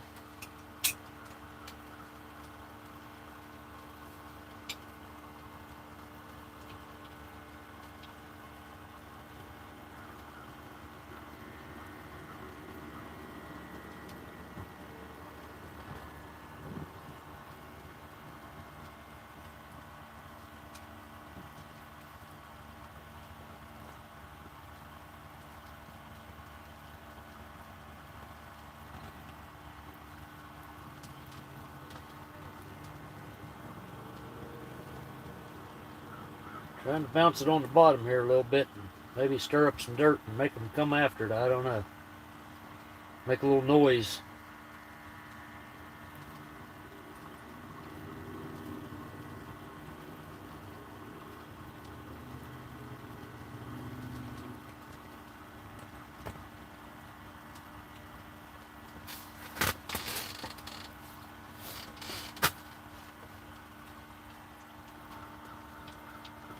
Yeah, I think that big one, or one I caught earlier, I think that was a pickerel. I didn't look at the markings on it real good, but I'll have to check it out. But I think it was a what they call a chain pickerel, but they're kind of in the same family as the pike and stuff. But and then the perch, they're in the walleye family. They're not a sunfish.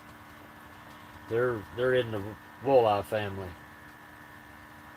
in the scientific thing.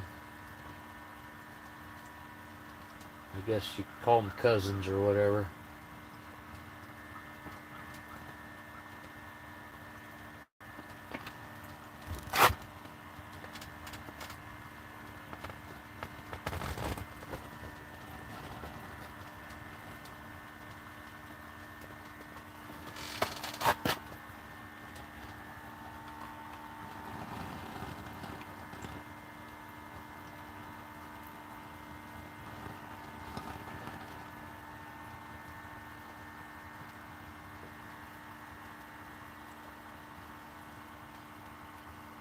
Let's see if fish swimming by up a little higher. I don't know. It don't look very big though.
You said you'd stay all day, Alpine. You ain't kidding, was you?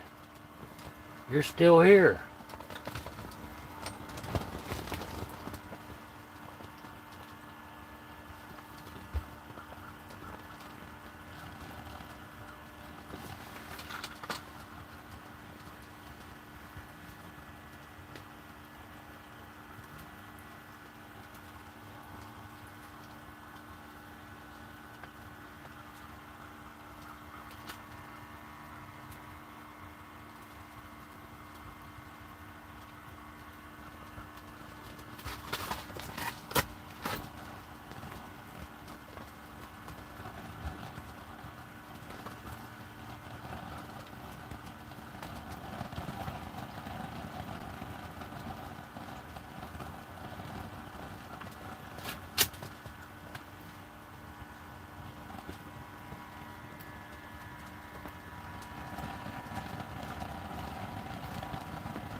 The thermometer quit working.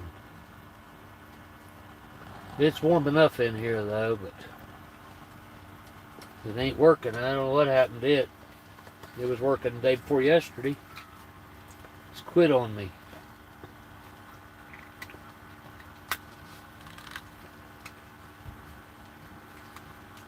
Maybe my battery went dead. It's old though. I've had it for a long time. It goes in a little holder here in my hut, and you just look over to it. It's clear lens on it. You can see through it. It's quit working though. Oh, there it's working. It says 69 in here.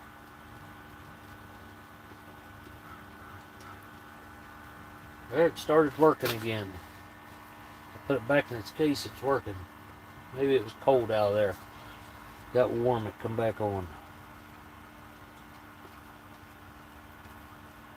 But that's on low with the heater, and I turned it off and on a couple times too, so that you can get it so hot in here you got to open the vents and doors and or turn the heater off, or it'll cook you in here.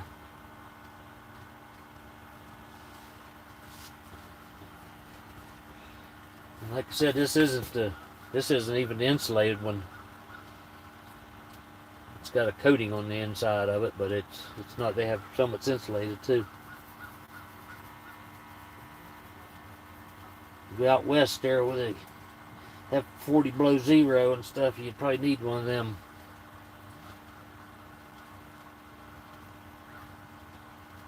Oh, somebody asked me where I like to fish too. If I had the means to do it constantly, but the travel is 4 hours or more, is Lake Erie.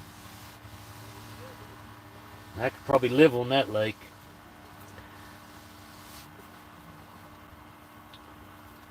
And I'm about, I don't know, four to 4.5 hours from there.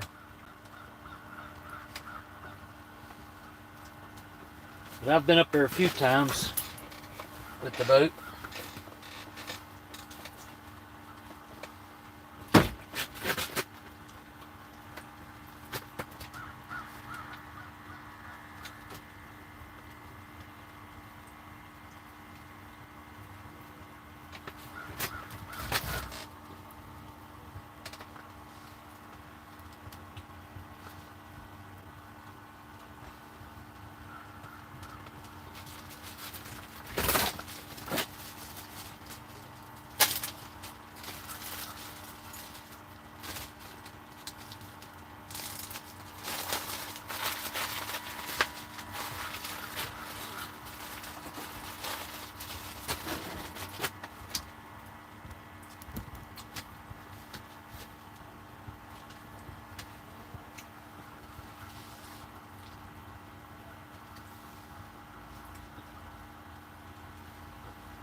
No fish.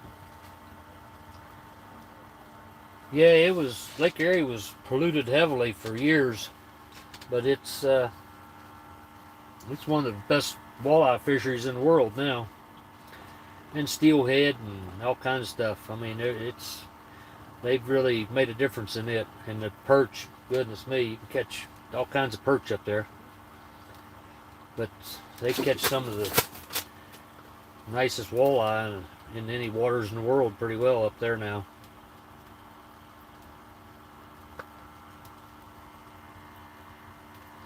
They fished it commercially for years also, and that really hurt a lot. But they charge now for a new it's a trout and steelhead stamp extra over the license and stuff. That I guess sometime back in the day, there a few years back, they made an agreement with the commercial fisheries if they could shut down the fisheries on the United States side. That is that.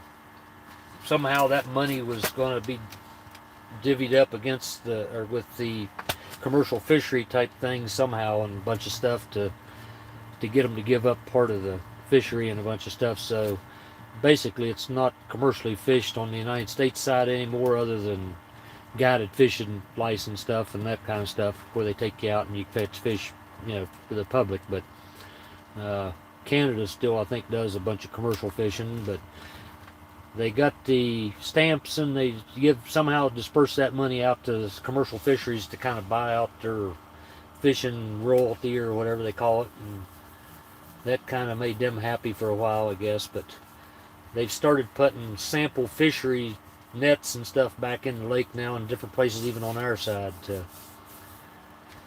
try to keep from having byproduct other than the fish that they want to catch with them, and doing a bunch of stuff like that. So I don't know if they're trying to ease the commercial fishing stuff back into it, the situation, or if they're just doing it for the study of it. I don't know which. But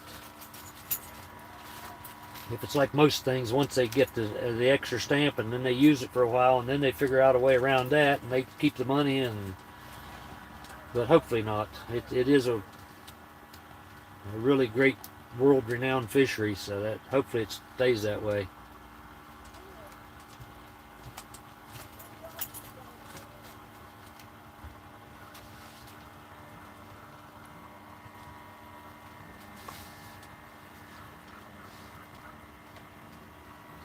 Yeah, I think about all the industries along the lake used to just dump anything they wanted into the water.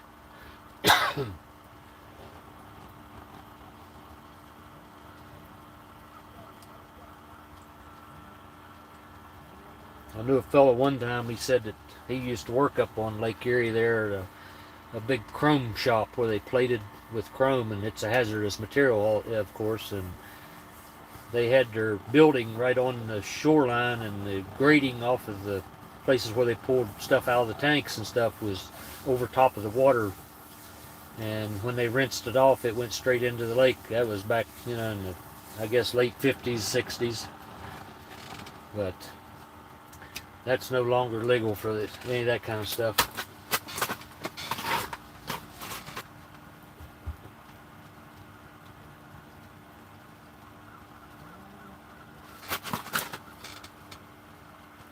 Yeah, if you go out on Lake Erie, you got to be careful. They post it, the Coast Guard and stuff post those fish traps. If you get online, you can look it up, Lake Erie fish netting or fish nets and stuff, and they'll give you the GPS coordinates and a diagram of how they're put in the water and stuff, because they are quite long. I mean, I think they're like 300 by 400 and some yards different across, and they have buoys out and different stuff to mark them, but you have to be aware of those if you go up there boating to go fishing or something, to not run into them, because they have steel cables and they're weighted down and all kinds of stuff. And if you happen to go through them and catch them with your prop or something on your boat, and then you're hung up there, what they want you to do is immediately get cut free and contact the Coast Guard and stuff, and they'll give you a good fine, plus you could swamp your boat even if a wave happens to come in while you're stuck to one of them things and get tangled up in them. And so they actually published all of the coordinates for it, the GPS coordinates, so you can steer clear of them. Plus they have buoys with flags on all four corners of them, and to help you see them. But you can actually run up on them before you even know them if you're not using your coordinates and stuff to know where they're at. It's pretty easy for some people to get fouled up in them. Some people don't pay attention at all anyway, so. But they also find you when you get into them.